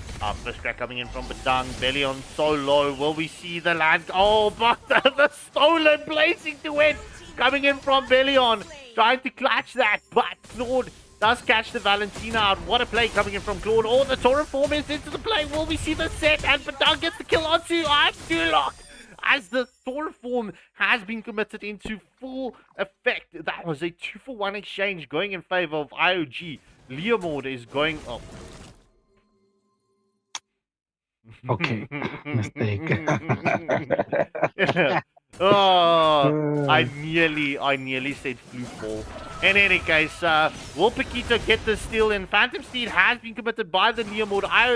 Immortal Order Goliath trying to come in clutch. Paquito gets taken down by the healer. However, Diamond Force has been committed. Traction Pulse is into play coming in from Super Ludo. Leomord does secure the first Mama Lord of the match in favor of Tribe. Is that what you guys call her? Mama Lord? Yeah, that's what we call her. Because it is lady, right? And I believe it was you that was on stream and we decided, let's just call her Mama Lord and let's just be over and done with it. Nah. I was not there. Alright, chat, let's report Drip Easy going forward. As Zaman Force has been committed, Harris secures the kill onto Kimmy, right? The Tribe is currently securing, they have their first tier 2 turret secured. They have got the map advantage at this moment. The question is, will IOG be able to get that defense play and structure in Phantom Steed gets committed onto Badang. Jakes gets taken down. Zaman Force was committed as well. The BMI has been committed. Oh, but the stolen Torrent form comes in from Valentina. Oh my word! The legendary kill gets committed by, gets picked up by the Harris. And Paquito gets the shutdown kill onto Zetian. But that's a mega kill going in favor of Yielder. That is a 3-for-1 exchange. The Harith is too fed. Just one-shot the cloud like it was nothing. Oh, Torrent Valiant with it wasn't the stolen form. Phantom Steve gets committed, and that's the first tier 3 target getting taken down. Diamond Force into play coming in from Harith.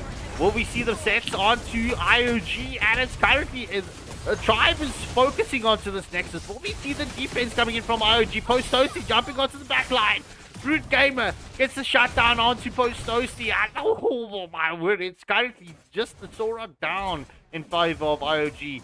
IOG, they will be able to set the defense here, so Tribe needs to back off right now. Wow. It's only been 11 minutes and they're already looking to end the game. The Harith is just too fed right now. They just can't keep up with the Harith. They need to. I don't even know what they need to do. It's almost I don't know what they need. almost a 10k gold lead in favor of Tribe. It's currently a 9k gold lead.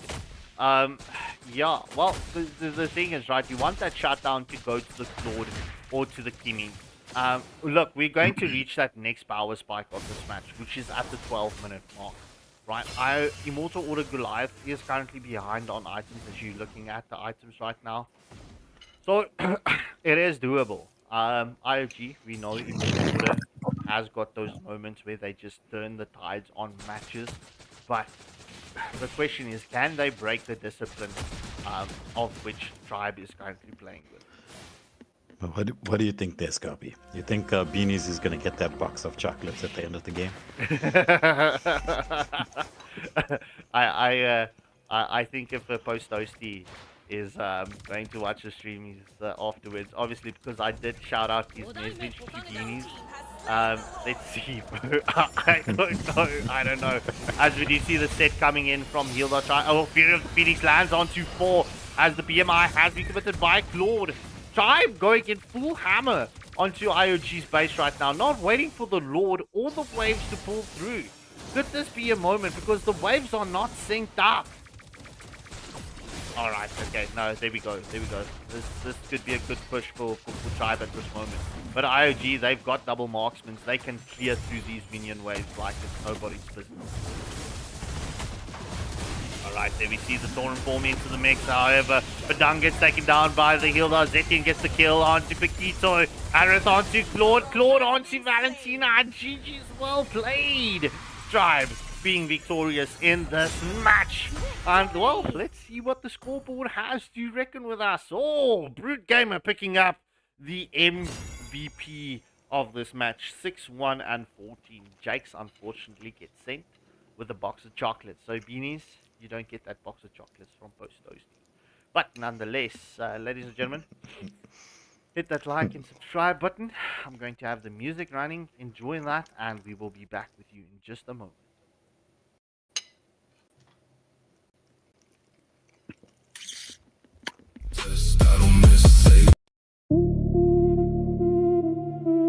Yeah. Midnight.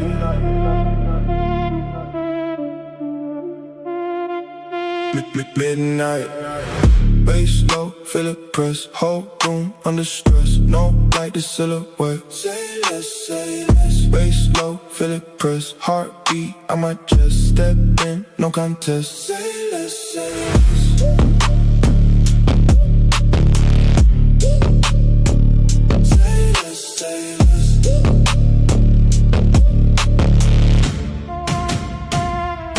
Came in quiet, shift the tone. Heavy air when I move alone. No hype needed, set in stone. Everything here get overthrown. Slow pace, but the weight immense. Every move got consequence. No luck, just discipline. Built this from within. Let it breathe, let it build. Silence right before the kill. No rush, time stands still. Then it drop. Feel that. Bass low, feel it press. Whole room under stress. No light, just silhouette. Say less. Bass low, feel it press. Heartbeat on my chest. Step in, no contest. Say less.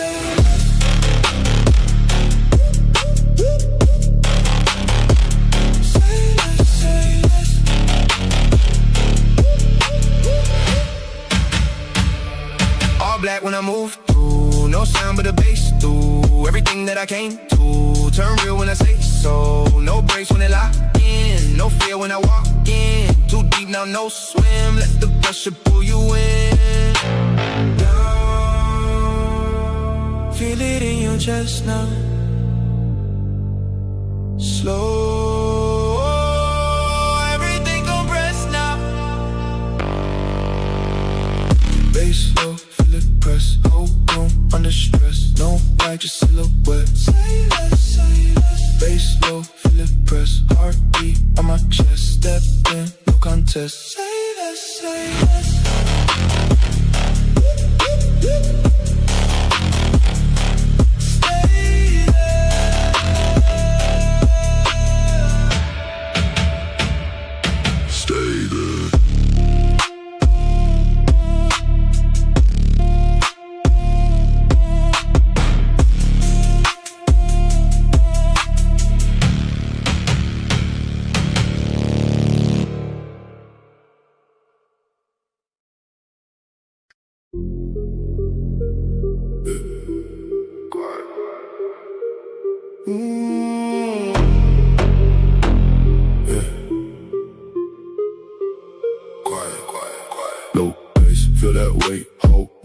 shift that state. No talk, just that pace. Move slow, dominate, low bass. Feel that press, heartbeat, no rest. Step in, no test, I don't miss, say less.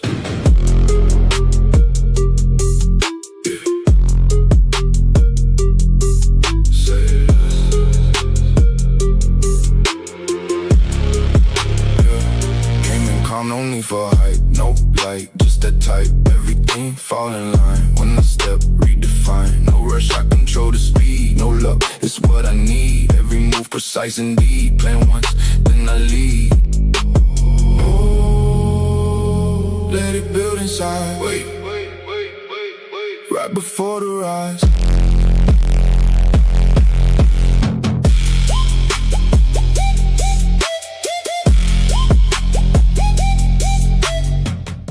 Ladies and gentlemen, we are back. Up next, we've got Play for Fun up against Infinity.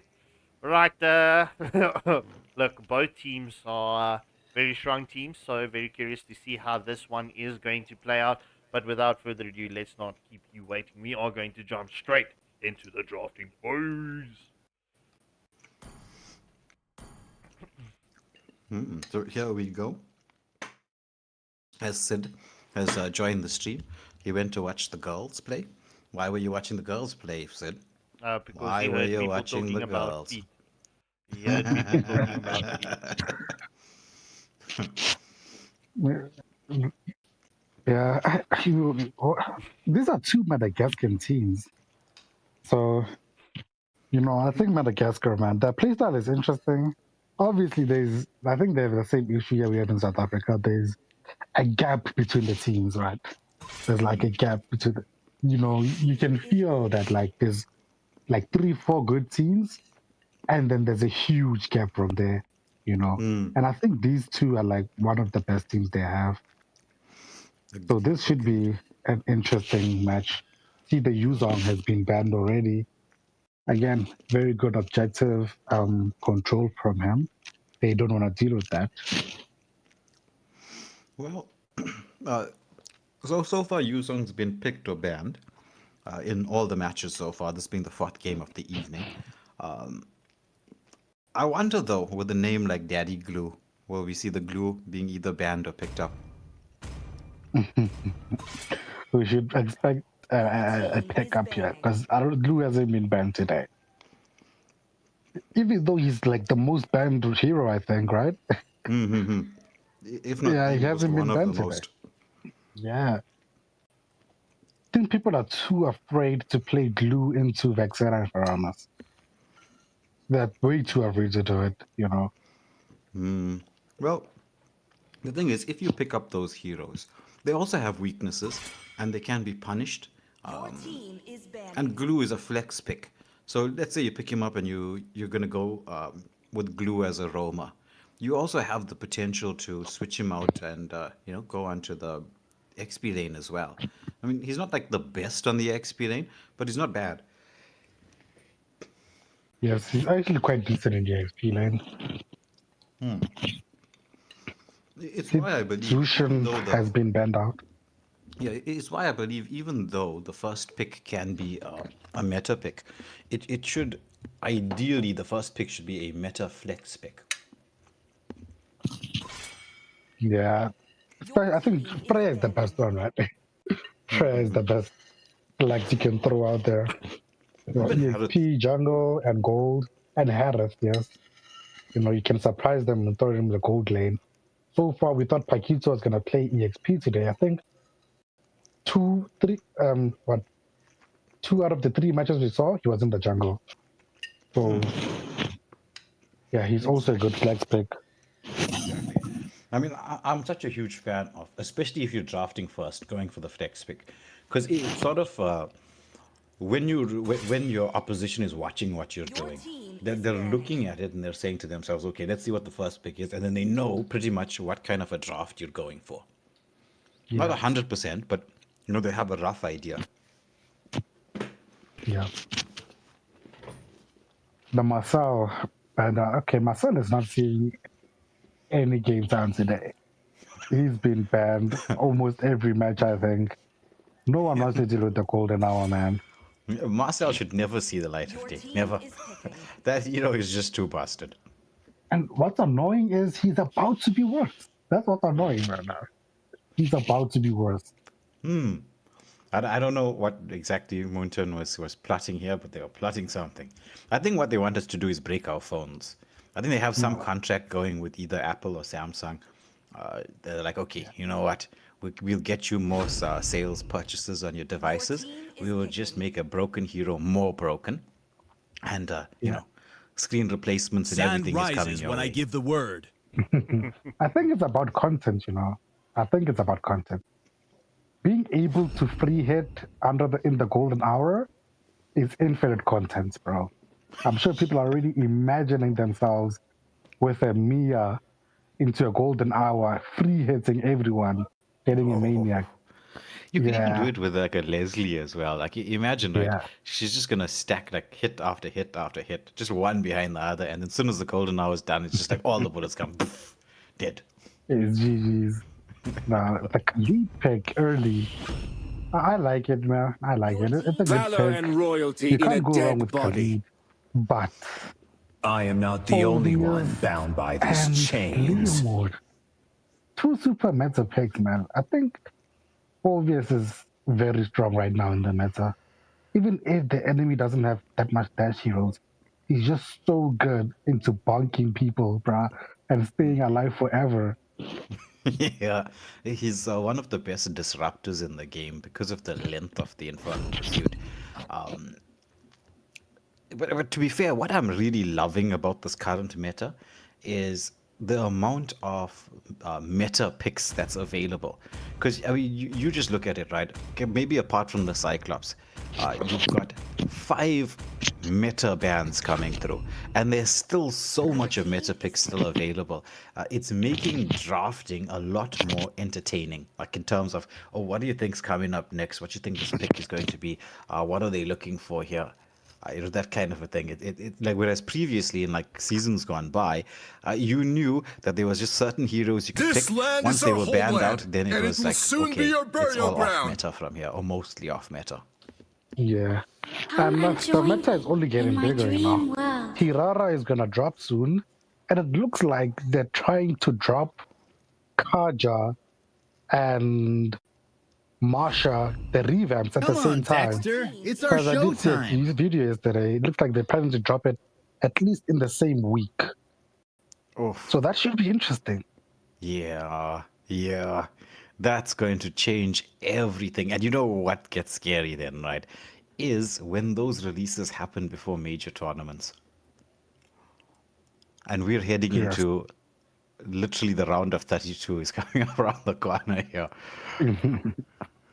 Yeah, that's true. See the Claude pickup. Yeah, I mean, Claude is Claude, man. You can't go wrong with Claude. Now, the Lunox pickup, you don't see Lunox that often these days, but she's still very good. I think most people just struggle with positioning with her, but she is easy to punish when you don't position yourself properly to use the dog ult. Yeah, agreed. Because, I mean, when it comes down to it, she doesn't have like the greatest range of skills, because most mages are used to positioning with the heroes that have like these really long range skills, like a Zetchian, for example. And with Lunox, it's number one positioning. Also, she's one of the more micro heavy heroes in the game. You gotta have your skills like on point when you're playing a Lunox. Yeah. So I'm quite excited to see how they're gonna use this Lunox into this match. The Lapu Lapu also I think is a good pick into this. Your team is He's a very good pick, I think, into this. As long as he lands, you know, the first kill that comes after his ultimate, I think Lunox can free hit, yeah. She also has the Khalid, you know. Yeah. I think this is a very good comp to accompany the Lunox. Yeah, the question is now, what are they going to be looking at getting into the jungle position right now? This may not be a bad Basha game. That's a possibility. I wouldn't want to like rock a Suyu into this lineup, or even a Harith. Ooh, Your team a is guard toss. You know what? I think that's a good shot. I think you can go Fusion or Bakir, but for the sake of the healing from all four of these heroes, I mean, Gato, Claude, Phovius, and Leomord. I think Baxter is a good pick here. Wait a minute. Well, they've already got there's the Basha. There you go. Yeah. For a moment, I thought Lunox was going in the jungle. I was like, why is that you? Yeah, that would have been interesting. That would have been interesting. Yeah, true. But the Basha here is just going to provide all the anti-heal. And you've got a good front line with the Khali, the Lapu, the Basha. But it's all about getting onto the right targets. Valentine, Valentine is pretty strong. But ultimate-wise, whose ultimate would you try to steal? Yeah, Zetian's a much better pick. Bound by heaven's mandate, my legacy so far, shall both endure. compositions look incredible. I won't lie. They both look incredible. I'm gonna ignore Hanabi for now, but both compositions look incredible. Very true. Though personally, I'd favor a little bit of Infinity here with the lineup they have. I mean, you've got the Gato, the Claude, the Leomord, the Phovius, the Zetian. I mean, that's just both the synergy, the mobility, the pickoff potential is quite high. But it always comes down to execution, and we know play for fun are no slouch of a team. But at the same time, Infinity Gaming is strong as well, and so let's get to see how this is going to play out. Yes, definitely. You know, the Bactia is one of the best, I think, putting early game pressure. Once he gets his roll on, once he start rolling around with level 4, he can put immense pressure on the enemy. Yeah, he's one of the fastest in terms of, as you say, putting pressure onto the enemy. He's one of those heroes where you try to the best of your ability, go in with the constant pressure, like into the jungle with the counter jungle plays. But taking a look at the start of the matchup, we do expect the Zetian to have the dominance in terms of wave clear. Yes, Zetian is one of the best mid lane clears, alongside the Gatos as well. They can clear super quickly. Yeah. So it looks like Leomord, sensing that with a Basha around, you have that ability to just go in and place pressure all over a show. They're coming in for this little bit of a jungle invade, or will they just take the litho and move back out? Because do you really want to try to invade the jungle of a Basha? You know, I think you would have wrecked actually. Lunox was low, and they were all full HP. You know, Baxia, it looked like he was going for the fire beetle there. So I think it would have worked out for them. Yeah, possible. Very possible. I mean, you do have a very strong lineup, and especially with Revitalize. Revitalize is the spell for these early game jungle invades. Yes, definitely. More, the Leomon is already level 4, so is the Baxia. So we should expect a very big fight happening right now. Yeah, but the Revitalize being forced out here with the combination of poke damage, and so there's going to be no Revitalize available as both XP laners contesting for this XP grab just to try to get the level 4. Now the engagement here onto the Phovius. He does not have the Infernal Pursuit. First blood goes the way of Khalid. Now to chase is onto Gato. There's the engagement. Navri jump through. Oh, the bravest fighter catches onto two. Leomord, however, with the Fury of the Fury of the Phoenix comes out, and the Phantom Steed was in there as well. I was like, I was making my own pasta here of the words, but the turtle does go the way of King on the Basha. The continuation is in here. Brilliance form does come out from the Lunox, and as Gripteasy would say, no feet in that movement as Lunox manages to disengage from that fight. I did not say that. Don't listen to his chat. I did not say that. That was a very good fight over there, man. The Lapu flicker into the first, he caught 3 people. That was incredible. Yeah, Khalid goes in with the Sandstorm underneath the turret, securing the kill in the bot lane. This has been an interesting battle between the Claude and the Hanabi, with that rotation from Light Ghost. So Light Ghost, I think, 2 kills to the good already on the roam position. Yes, I think that this is the power of the Khalid. You can rotate quicker than almost any tank, and that gives you the privilege of possibly getting a kill for yourself. Agreed. I mean, granted, you do want your jungler or your carries to pick up those kills, but I mean, the dive underneath the turret was just to secure and make sure Hanabi, who is a very late game hero, as we know, gets the option to come online. Gonna get this bit of a scout out in here. Sandstorm is available as a disengage tool. Flicker still on cooldown for the Khalid. Both teams just poking and scouting out on the gold lane. They want to try to give their gold laners enough space to breathe. Now the engagement here onto Laskar on the Gatto. Forced back by Askeladd, who throws out that the first kill from the Zetian. 15 seconds to go. It's going to be turtle time soon. Yes, they need to start positioning themselves for this turtle.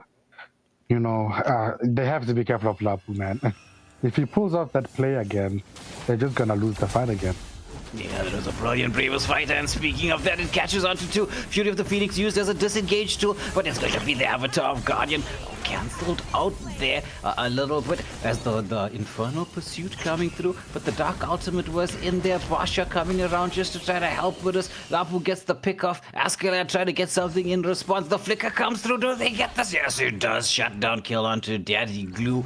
Now it's a battle of the junglers with the Harith making the rotation across. Oh, but Leomord secures it. The steal was there. Now the engagement onto Claude. Closing with the Blazing Duet. Avatar of Guardian catches onto 3 with the taunt. It's only going to be an Nabi who managed to escape. It's going to be the Phantom Steed now coming out as Claude just tries to get a little bit more poke damage. The chase is on onto Lapu, but I don't think they want to overcommit onto a Lapu. Wow, I did not expect the Leomord to get that turtle.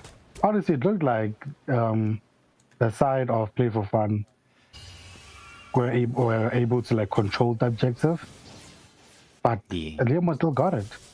Yeah, that first skill of his is one of the best skills for securing objectives. I think the only one I'd say is a little bit better than that is the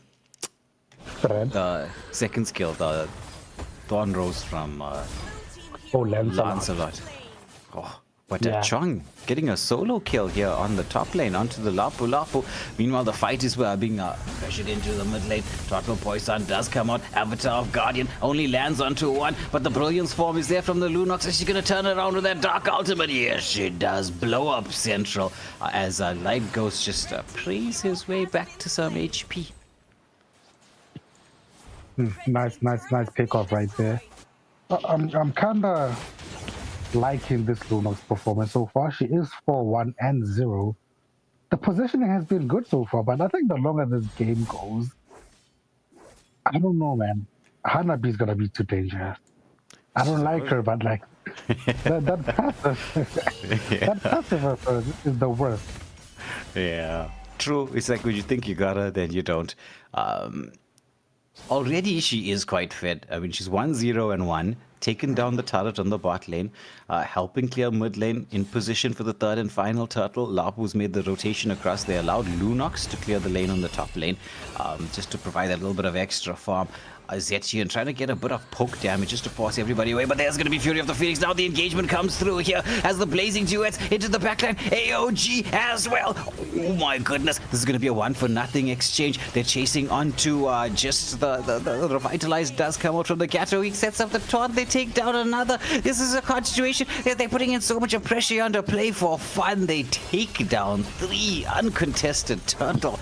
Granted, however, Lunox did trade that for the top lane turret. Infinity, and went in favor of Infinity. Yeah. It went in favor of Infinity. Now the chase is on underneath the turret. Phobius, can he get that Infernal Pursuit off? Yes, he does, but he's going to be taken out. Skypiercer does proc. Lakapu trying to get the flicker off onto Chong, but Chong dashes back to a little bit of safety there, and the disengage coming through. Infinity almost swinging the game back completely. so far has been very good engagements on Infinity. They were behind at the beginning, but the Z10 period the Phoenix is it's too good. It's honestly too good, man. Once you're stunned up like that, all they have to do is stack more stuns on you, and it's over. Yeah, and it's synergizing very well with both Infernal Pursuit and the Avatar of Guardian. And Claude's using that Blazing Duets just when the AOG does land.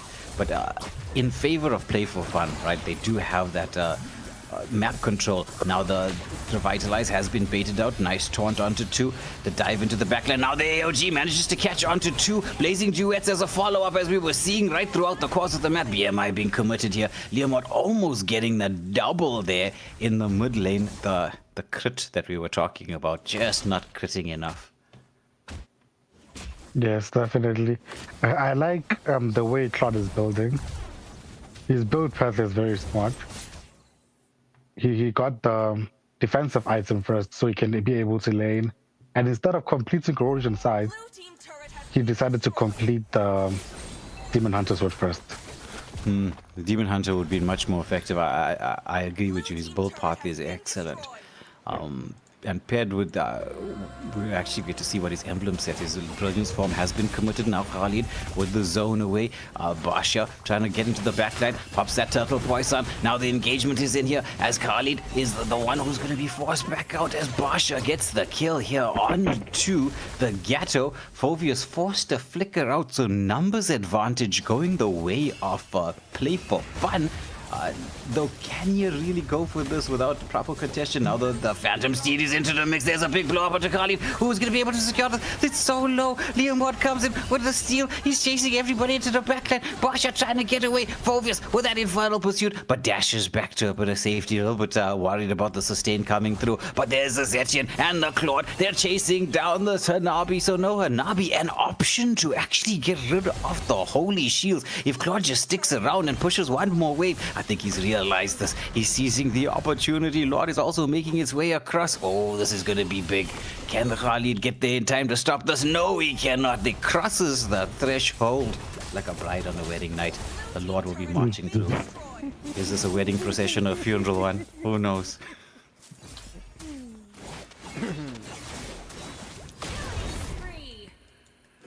But the waves, I will say, group, is not exactly synced up. No, no, they are not. I mean, they're giving Play for Fun time by doing that, you know. They're giving them time to warm up. Because if the waves were synced up, at least they would have, okay, it looks like they did get a tower shield there. But I don't know, man. I feel like Play for Fun will get enough time eventually to scale. Because right now, Hanabi has just gotten her core items.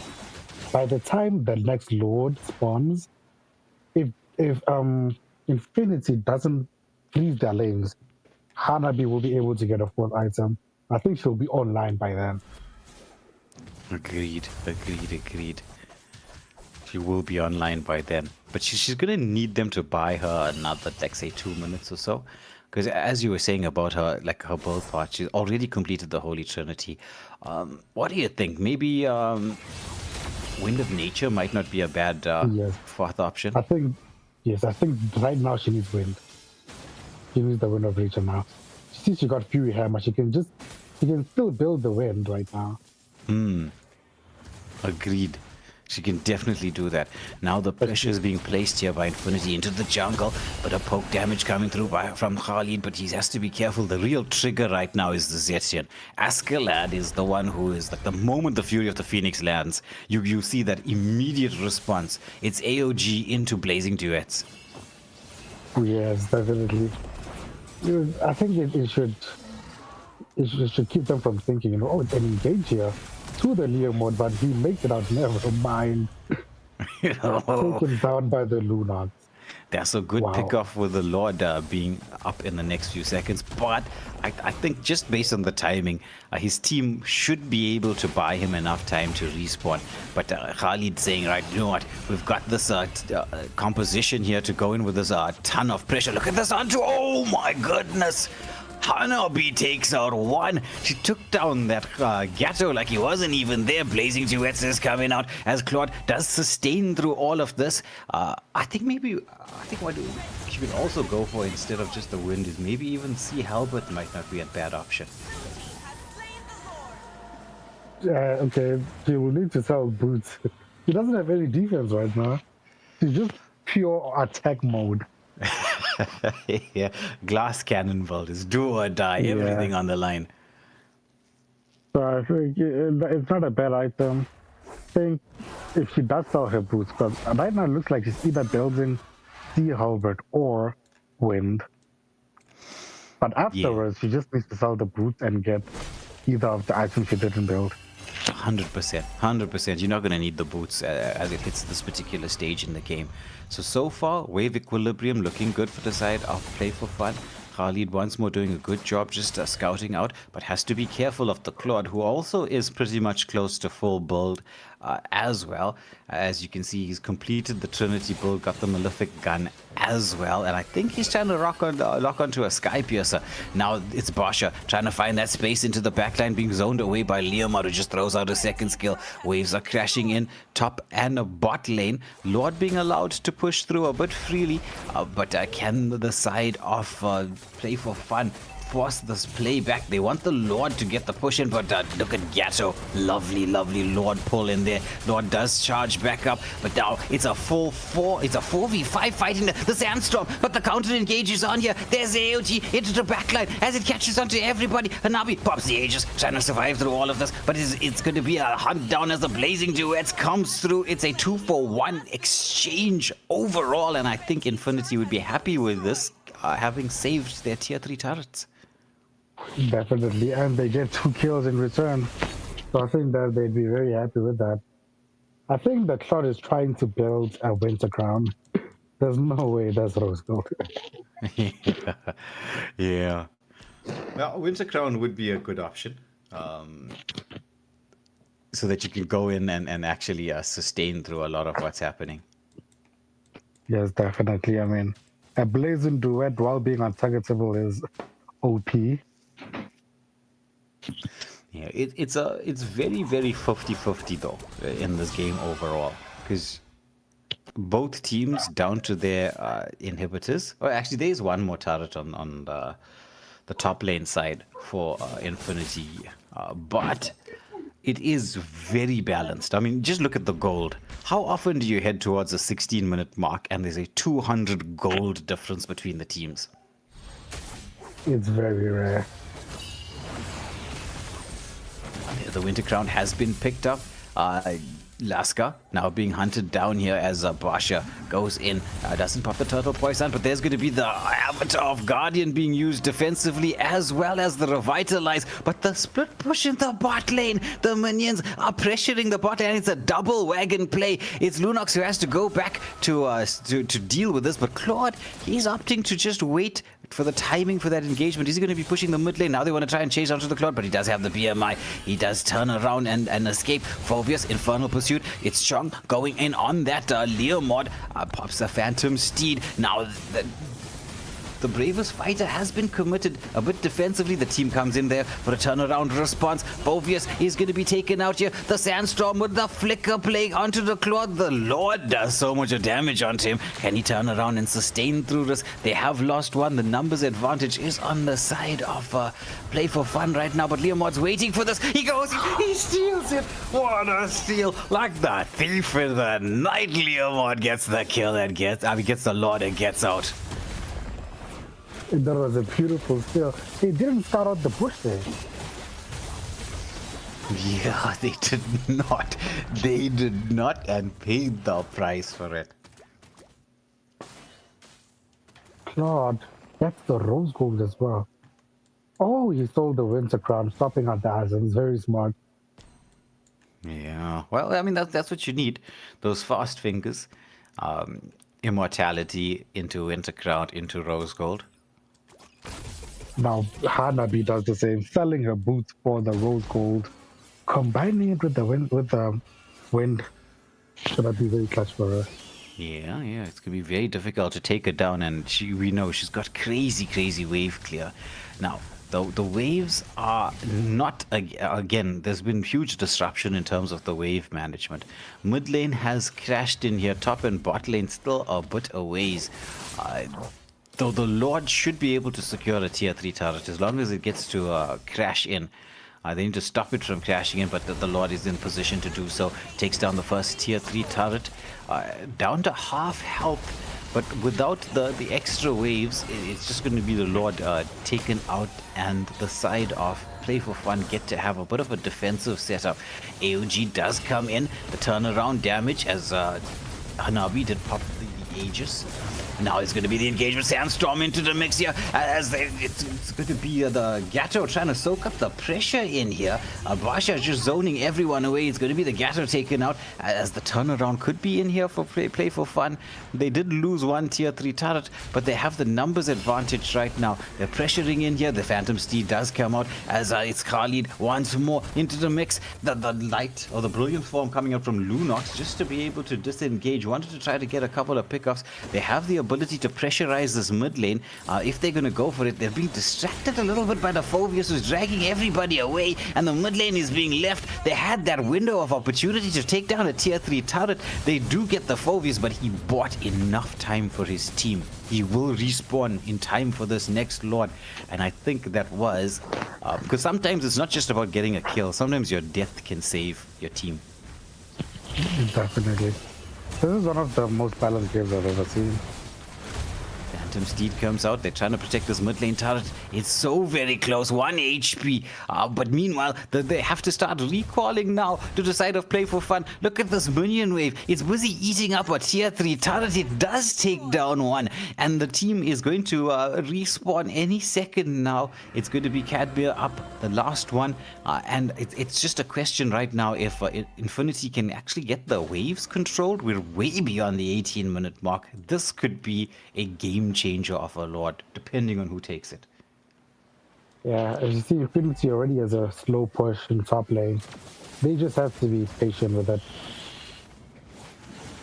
Khalid going in with the Sandstorm, now trying to reposition. There's the Fury of the Phoenix as a counter engage. AOG manages to catch onto 3, but look at the damage output from this Hanabi. She pops the Aegis. They're trying to engage onto her, but she's sustaining through everything. The Infernal Pursuit coming out, but Hanabi, she's just eating up everyone. But the chase is on. Already it's 3 down. It's a 3 for 2 in exchange overall, and this is going to be space here. Enough space to be able to take this Lord uncontested. At least I think it's going to be uncontested. Will we see King trying to make that movement across? Fury of the Phoenix has been committed. Vision has been given. Lord is so very low. It's Phantom Steed coming out. They secure the objective and should be backing off.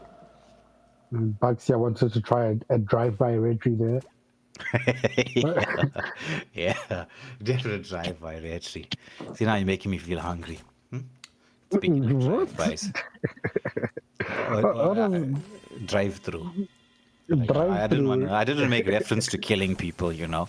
I know some of us are violent and bloodthirsty here, as you can see in the game, but you know, I'd rather think of food. Ooh, the lanes are not bad, you know.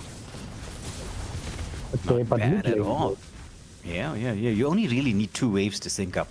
So it's going to be mid and actually it's all 3 lanes, but Basha trying to stop that lane sync up. There's a lot of minions in here. You need the Claude to make his way across, but he's busy with the red buff there. Wants a little bit of extra damage. You need to go in with this Lord. The Lord just being allowed to be melted down. Already a quarter HP. That was your big boss to enter the base. Now it's going to be very, very difficult with two off the side of Infinity going in there with a bit of a wraparound play. Mid lane turret has been taken down, but you need the minion waves to come through. They have a couple of them in here, but with the Hanabi, it's just so much of wave clear. You know, I would have risked it, or as Scarpy would say, for the biscuit, because you know, he likes to talk about that kind of food. I am surprised they didn't force an engage there. They had 3 waves length, and they opted not to engage. Yeah, and the tanky Lord, well, almost the max tank. Yeah. But they're gonna have to go through another Lord dance. But they do have the advantage of having all their towers while Play for Fun doesn't have any towers. So they just have to play the slow push. Yeah. Slow push and get the Hanabi. If you don't get the Hanabi, there's no way you're going to be able to clear the waves in time. Definitely. The Bugs is the one handling the slow push, but he's not the best. I don't know why he's here. Yeah, true. He's not the best at wave clear. And, well, I suppose it's just to create a bit of distraction in the bot lane while the top lane gets sorted out by Lunox. But now there's pressure being placed here onto Khalid as the 4 men from the side of Infinity. That's actually quite a clever play. The moment you see somebody going in with that push, if you set up where they set up, you can get a potential pick-off. And also, as you can see, it's potential zoning as well. You just don't want to leave too much of your or use too many of your skills. Hanabi, trying to bait out everyone by starting off the Lord, has got the pull towards their side. They have to be patient right now. It's the real trigger point for the side of Play for Fun is going to come down to the bravest fighter from the Lapo. As he's picked up Immortality, he's trying to get close to where he can get the set onto the backline. Infernal Pursuit does come out onto the Khalid. Gatto misses the taunt. Claude also starting this poke, getting the Lord pulled towards the side of Infinity. And this is going to come down to a big retry battle here. Lord has been set and reset. The Lord dance is on. At this moment in time, it's down to a quarter HP. The pulls happening left, right, and center. Khalid trying to get the engagement. There's a Fury of the Phoenix. AOG comes out. Leomord secures it. The Brilliance form from the Lunox, but it's going to be Phoveus into the backline. He's trying to tank through everything. His Immortality has been procced. 2 Immortalities out, but there's going to be the AOG coming out onto the Hanabi. Can they get her taken down? Oh, she's got so much damage. Oh my goodness. Now they need the Claude, but she's sustaining through so much. They finally take out the Hanabi, and that's going to be the 24-minute Lord, and no Hanabi. But do they have the health to take this on? They're forcing the Basha away as the Lord is making his approach. You just need the Claude to get in, to get the lock on. The Lord is charging up. Brilliance form comes out. They're trying to zone away. Lapo, the bravest fighter. Lord is so close. Leomord's like, I'm not worried about anybody. I've got the Immortality. He gets the lock. He gets the end. Infinity with the points in a hotly contested 4th game of the evening. Yeah, GG's well played to both teams. GG's well played to both teams, right? Askelad picking up the MVP with a Zetian and Suzuki with the Hanabi or Asuzuki. You know what? The Hanabi picking up the MVP for the side of Play for Fun. In any case, ladies and gentlemen, the next teams are ready to go. So don't go far away. We're going to get the next lobby up and running. Please hit that like, share, and subscribe button.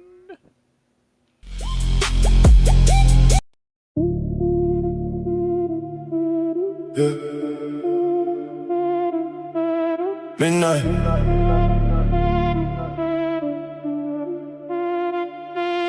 Midnight. Bass low, feel it press. Whole room under stress. No light, the silhouette. Say less. Bass low, feel it press. Heartbeat on my chest. Step in, no contest. Say less.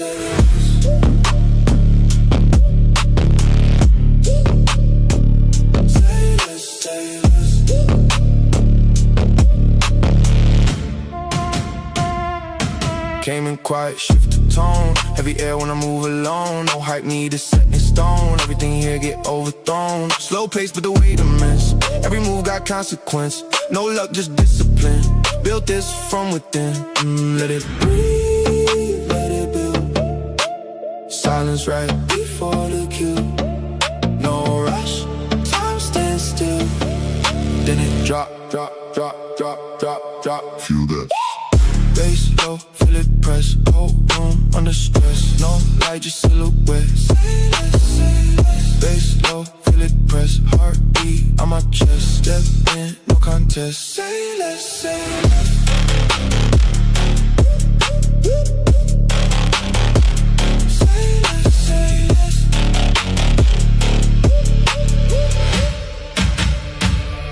All black when I move through. No sound but the bass through. Everything that I came to. Turn real when I say so. No breaks when they lock in. No fear when I walk in. Too deep now, no swim. Let the pressure pull you in.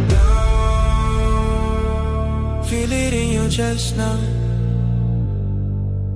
Slow, everything compressed now.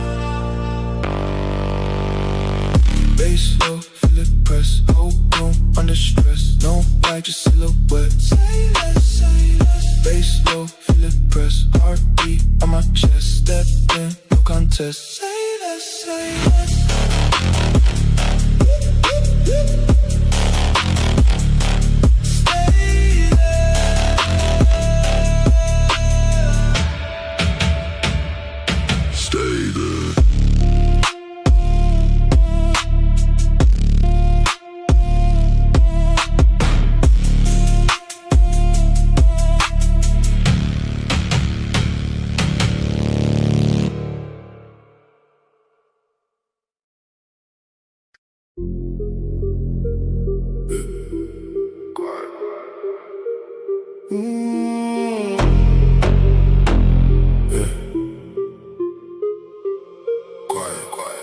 Low bass, feel that weight, whole room, shift that state. No talk, just that pace, move slow, dominate. Low bass, feel that press, heartbeat, no rest. Step in, no test, I don't miss, say less.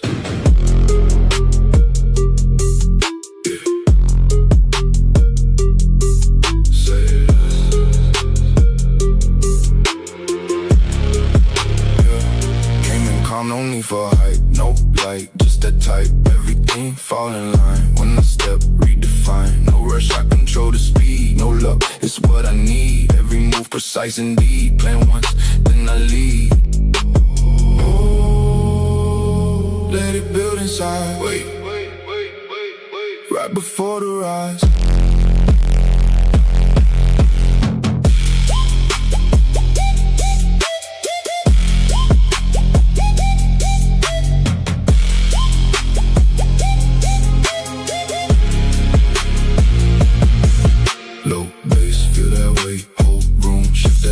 No talk, just that pace, move slow, dominate. Low bass, feel that press, heartbeat, no rest. Step in, no test, I don't miss, say less. All black when I move through, no sound, but the bass do everything that I came to. Turn real when I say so, no breaks when I lock in. No fear when I walk in, too deep, now no swim. Let the pressure pull you in. Down, feel it in your chest now. Slow, everything compressed now.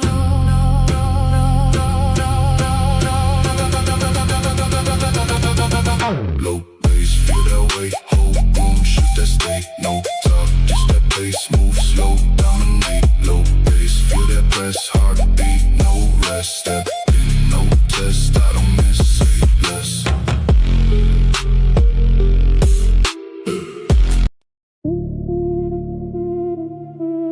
Yeah. Midnight.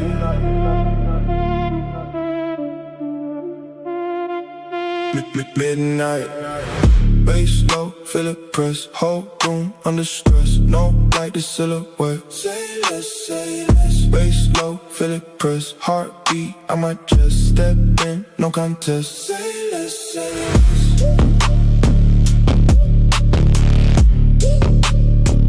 Say less, say less.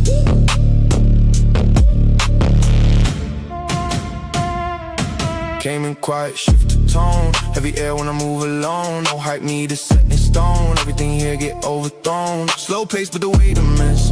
Every move got consequence. No luck, just discipline. Built this from within. Let it breathe, let it build. Silence right before the kill. No rush, time stands still. Then it drop, drop, drop, drop, drop, drop. Feel that. Bass low, feel it press. Whole room under stress. No light, just silhouette. Say less, say less. Bass low, feel it press. Heartbeat on my chest. Step in, no contest. Say less, say less.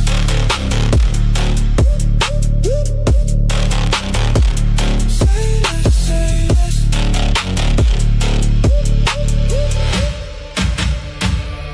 All black when I move through. No sound but the bass through. Everything that I came to. Turn real when I say so. No breaks when they lock in. No fear when I walk in. Too deep, now, no swim. Let the pressure pull you in.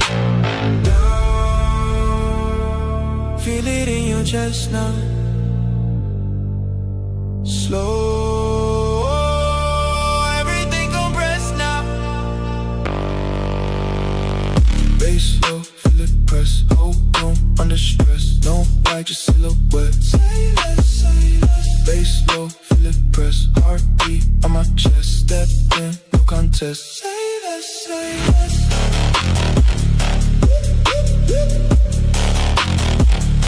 Stay there.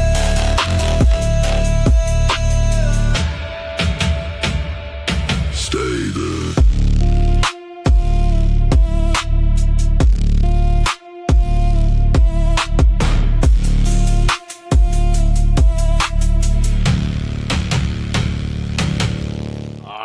Ladies and gentlemen, the long wait is over. Up next, we've got Zone LaneVaders up against Level 1 Esports. This is going to be a good match. Well, even in terms of the geography, if you think about it. Yes. Zone LaneVaders, Namibia, desert region. Madagascar, a Level 1 Esports, island region. It's like a battle of the geography here. Who reigns supreme? 100%. This is crazy, bro. I mean, I have high expectations for this match. But in any case, without further ado, let's not keep everyone waiting. Let's jump into the drafting phase. Oh, here we go, Zone LaneVaders. Level, I think I'm going to be having some tongue twister time saying Zone LaneVaders. I'm just going to say Zone. Just go for Zone, bro. You just go for Zone. Kirozaki getting rid of the magic boy. Harley straight off the bat. Adiro saying adios to the Grok with his next ban. Snowflake, which I think is also a pretty cool name to have. Not just because, you know, snowflakes are cool, but they're also very, very unique. For those of you who know or been watching National Geographic, and with a not so unique ban with the Hilda. Well, if you need to take a reference from Prison Break, snowflake means also, new ones. Yeah. Yeah, well, we also use it in South Africa a little bit. We say that person's a little bit of a snowflake when it comes to, not consistent.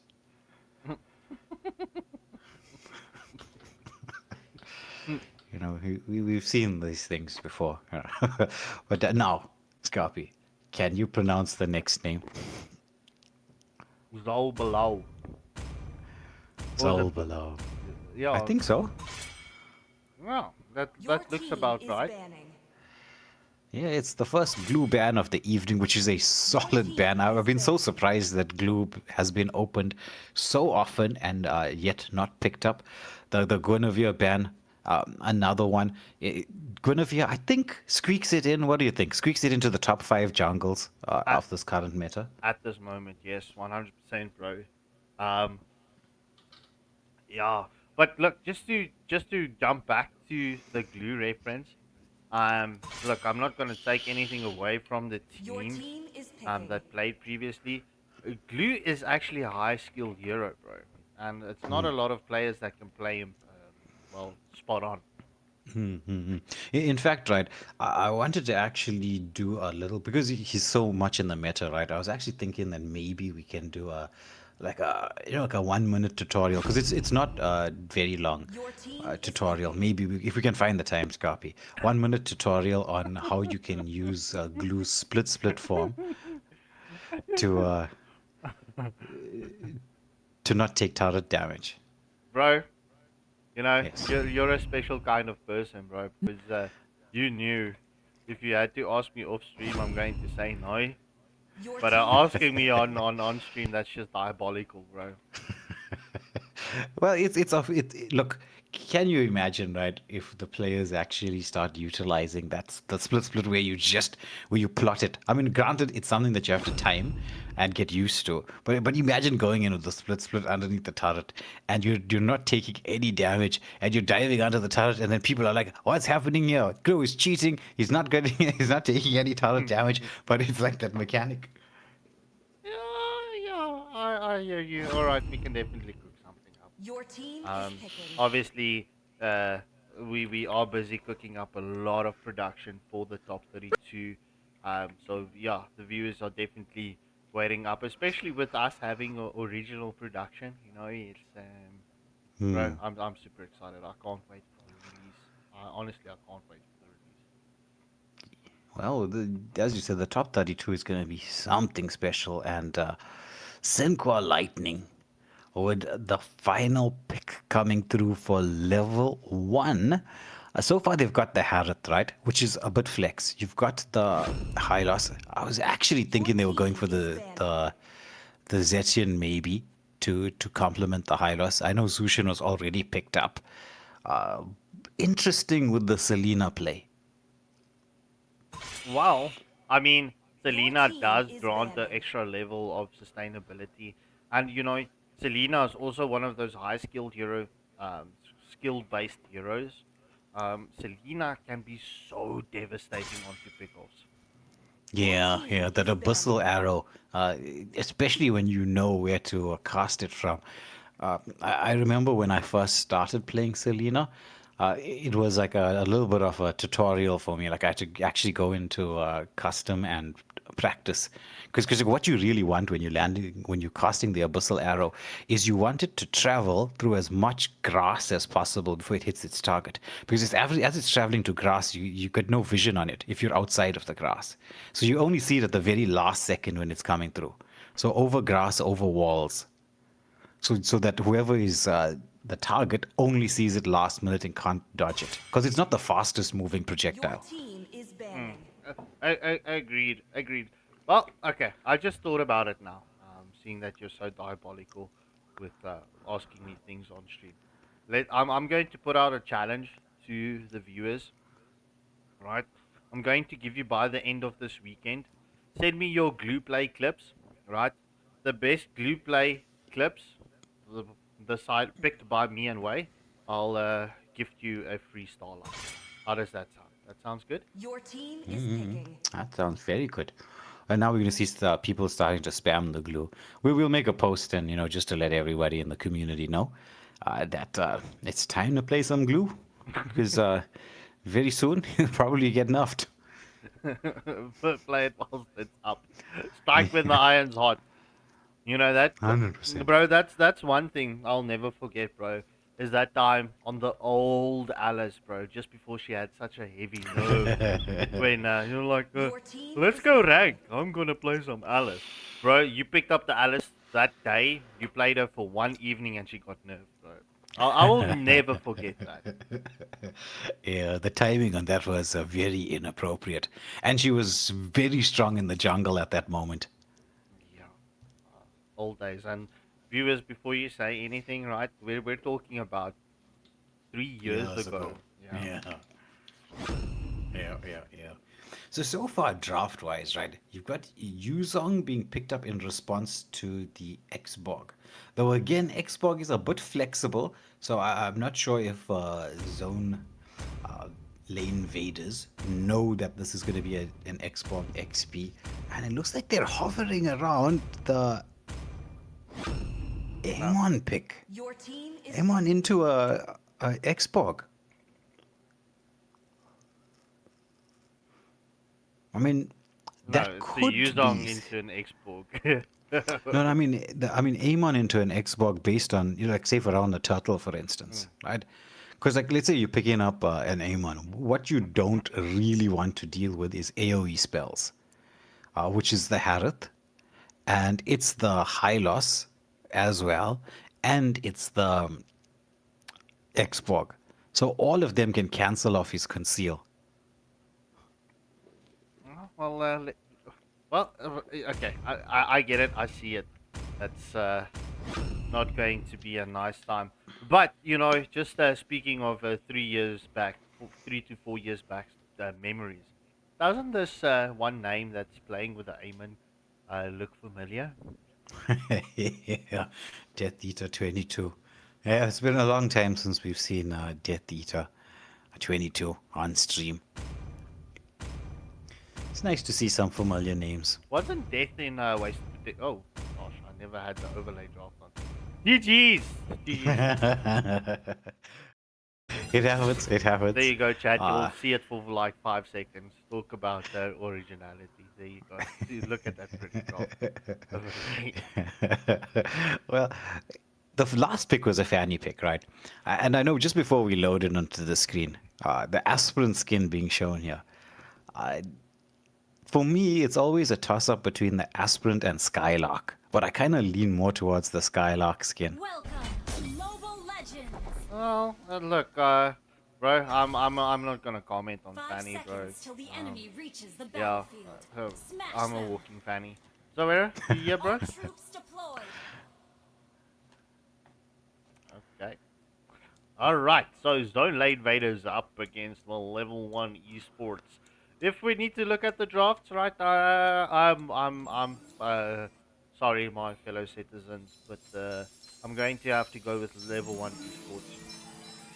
They have this ability to put some early game pressure. Fanny starting off with the blue, so we can expect a potential jungle invade, but the way the team is rotating, I don't think so. Yeah, they're not going for that. It's just blue straight to red. Maybe they'll go for the invade on the blue buff, possibly, because they would have spotted out the aim on here. Well, look, it's not going to go for that. But like obviously with the Zushin, right? Zushin is such an aggressive mage going against the Hylos. Zushin is going to have a good time at displacing this Hylos because Zushin is such a good counter against the Hylos. Yeah, true, very true. I mean, there was that potential. Oh, now there's going to be the dance around coming through. Can they get the stack off? The cutthroat is available. First blood goes away after Fanny with a continuation. Oh, it's a double for the Fanny. This early on in the game. My goodness. Didn't even commit the cutthroat as well. No, bro. This could be devastating. But look, it's just before the 2-minute mark. It's 2 kills advantage in favor of level 1 Esports. The first circle of this match is going to spawn up in the next 10 seconds. It's endless shards, Eamon, right? Yeah, endless shards. Yeah. Fanny into the backline. Now the cutthroat comes out. Sinclair lightning is actually lightning on this Fanny. Wow. Well, okay. Just tell them live in 1 minute. No, we're going to be live now. We're live. Okay. All right, ladies and gentlemen, my PC just crashed on me. But in any case, we're good to go. As you can see, we are live and in the loading screen. No, we're in the match. All right, so the unpause has happened. It's just getting ready for the second turtle of the game. Fanny making sure that she's got the blue buff, right? Because you don't want to be going in without the blue buff. Amon trying to get some retry advantage in here. Export with a bit of poke damage. Nice positioning from the high loss. I mean, just look at that. Let's look at where the high loss is right now. Go Hill. JC's on. Oh, okay. Never mind. Oh my goodness. Just as the glorious pathway was coveted. Very anticlimactic.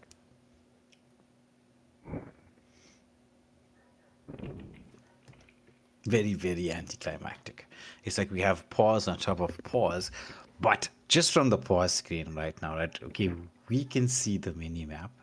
The viewers can see the mini-map. Do you think that this is going to be an engagement here?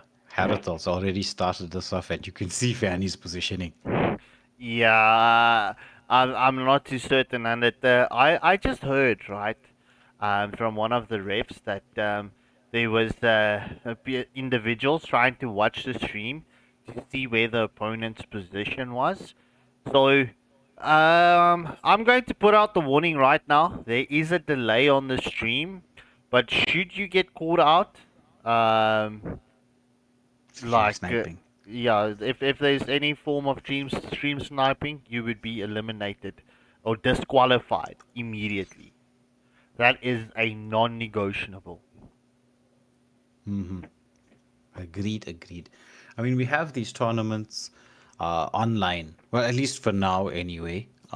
They hopefully, if all comes together, a lot of the tournaments will now be in person. But we'll see. It's still a long way away before those dreams come to fruition. But for the most part, when it's online, we have to have a very high degree of integrity because it's online. It's the reason why we do for the, like, you'll see it in the main stages and the big stages, why we do those facial verifications, not just for clickbait, because we don't do it on stream. It's just to make sure the right people are playing. 100%. So, well, it seems like we're back into the match. Yeah, and there was that dive onto Claude in the bot lane. Fanny was waiting for this, does have the mobility and the energy to get back. Walks for the most part just to save the energy, because you're going to need a lot of it for this turtle. Little taken along the way.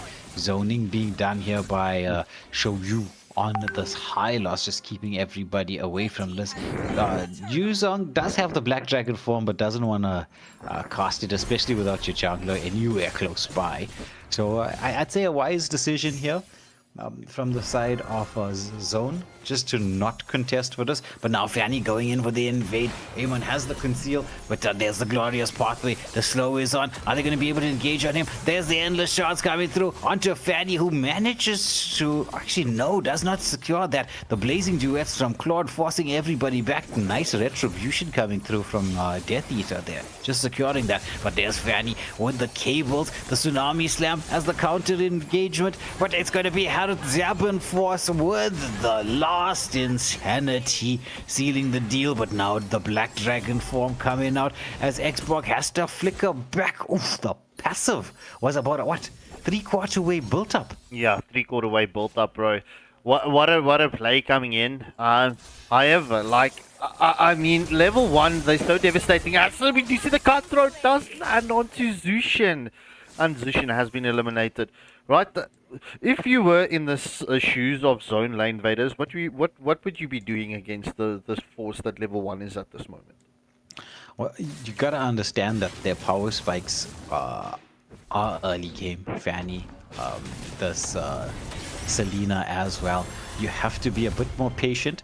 Even if you lose some tier 1 turrets, right? I wouldn't be too stressed about it, because if you lose tier 1 turrets, even if you lose tier 2 turrets, right? There's no reason to stress as long as you're in the game and the gold lead's not too massive. It's just about waiting for the right time to get that Lord. Because if you get the right Lord at the right time, you can take all the turrets that you lost. It's just about a question of when. 100%. Oh, Death Eater waiting for the Harris for the rotation. Oh, with the endless shards, does take down a Diru. Yeah, meanwhile, in the top lane, last insanity underneath the turret, it's a 2-for-1 trade. Third and final turtle is up. Will we see the side of level 1 push this? Yeah. I mean, you got the option to take a turret. Why not? Tsunami Slam underneath the turret, but Kaleo was way too low. And this is the time where you expect the multi-objectives to be taken. You can notice Selena starting off this blue buff, just waiting for Fanny to come through here. Amon comes across trying to make sure this is not going to happen. Commits the retribution a little bit early, but still manages to secure the buff. But this is what we say about the high loss. He just keeps cancelling the conceal. Mega kill going the way of Fanny. Doesn't have the blue buff to continue this engagement. And so that we should see the side of level 1 back off. Yeah, so it's just past the 8-minute mark. It's currently a 12 kill advantage in favor of level 1 Esports, as well as an almost 5k gold lead. It is technically now 5k gold. 5k at the 8.5 minute marks. Decent, very, very decent. And a solid bit of map control as well. Zone, they need to slow this game down. Claude being chased upon here, goes in with the blazing duets. There's a follow-up from the team. It's a shutdown. They committed everything to take out the Fanny. Oof, bro, I don't know what the Fanny was thinking there. Like, obviously not knowing the positioning of a Zone LaneVaders at that moment. But, bro, just running into, or cabling into 4 individuals from Zone LaneVaders, that's just devastating for the Fanny. Yeah. Claude would have been like, call an ambulance. Call an ambulance. but not, but not for me. As Fatty got sent straight back to the base with that. But look at this Xborg. My goodness, he took full advantage of all of the chaos that was happening there, and managed to get a tier 2 turret before the 10-minute mark. That's big. That gives level 1 esports more map control. As we do see the engagement onto the blue buff. Will this be a successful invade? Yes, sir, as Fanny takes it. But the last insanity has been committed, and that's a 2-for-0 exchange going in favor of level 1. Level 1 are playing this game very, very well. Their game management is definitely on point. I mean, you look at this. Holy Shield popped in the top lane. Lord up in 2. Options are plenty to do everything they need to do if they can get the wave equilibrium sorted out.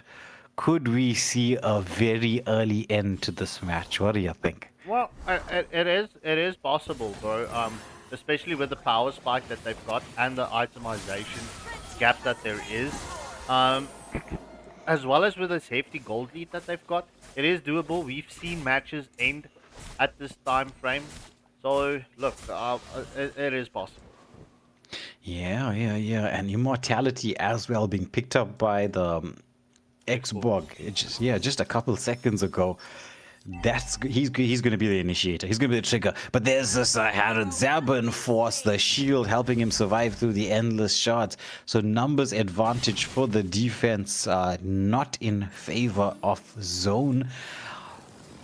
But the wave equilibrium, once more. It's been a couple games like this, Scarpy. Yeah, bro, the teams have been struggling with syncing up the lanes. But, you know, that is exactly it. If you've got a Lord and it's pushing down the side lane, leave the mid lane. Or just take down one minion. Don't take everything down. You want that mid lane to slow push because it's got the quickest route to go to the base. You don't want to get that because... I mean, if you're going to take your mid lane down and you get the defense set up, it is Chai. I'm sorry, it's T. Lord being pressured in here, but nobody is actually hitting onto the turret. They're actually going in here. Fanny with a little bit of bait. The Lord is the one who manages to take down the turret.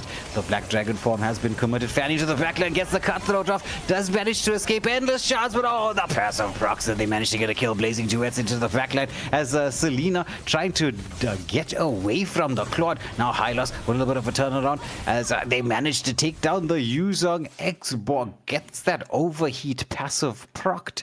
Harith should be rotating towards the bot lane while the mid lane is pushed in here. But they're allowing the Claude to just defend that. Now they take down the mid lane turret. Glorious Pathway did come out as the lock is onto this turret. And 2 tier 3 turrets. I don't think overall level 1. I mean, they had the option to end, but they wouldn't be unhappy. Yeah, well, the question arises, if you had the individuals focusing onto that tier 3, would the situation been different? They came out ready with that. 2 tier 3 turrets, a 3-for-1 exchange. They could be happy with that. Next Lord will be up in the next 40 seconds. So level 1 can continue with this, aggressive play. Putting the pressure. Yeah. Exactly. They are piling the pressure on. As you say, the timing is just right. Claude, Harith, the one taking the blue buff, should be able to go for the top lane push. It's just about that time to create the necessary levels of distractions. The waves are pushing in here.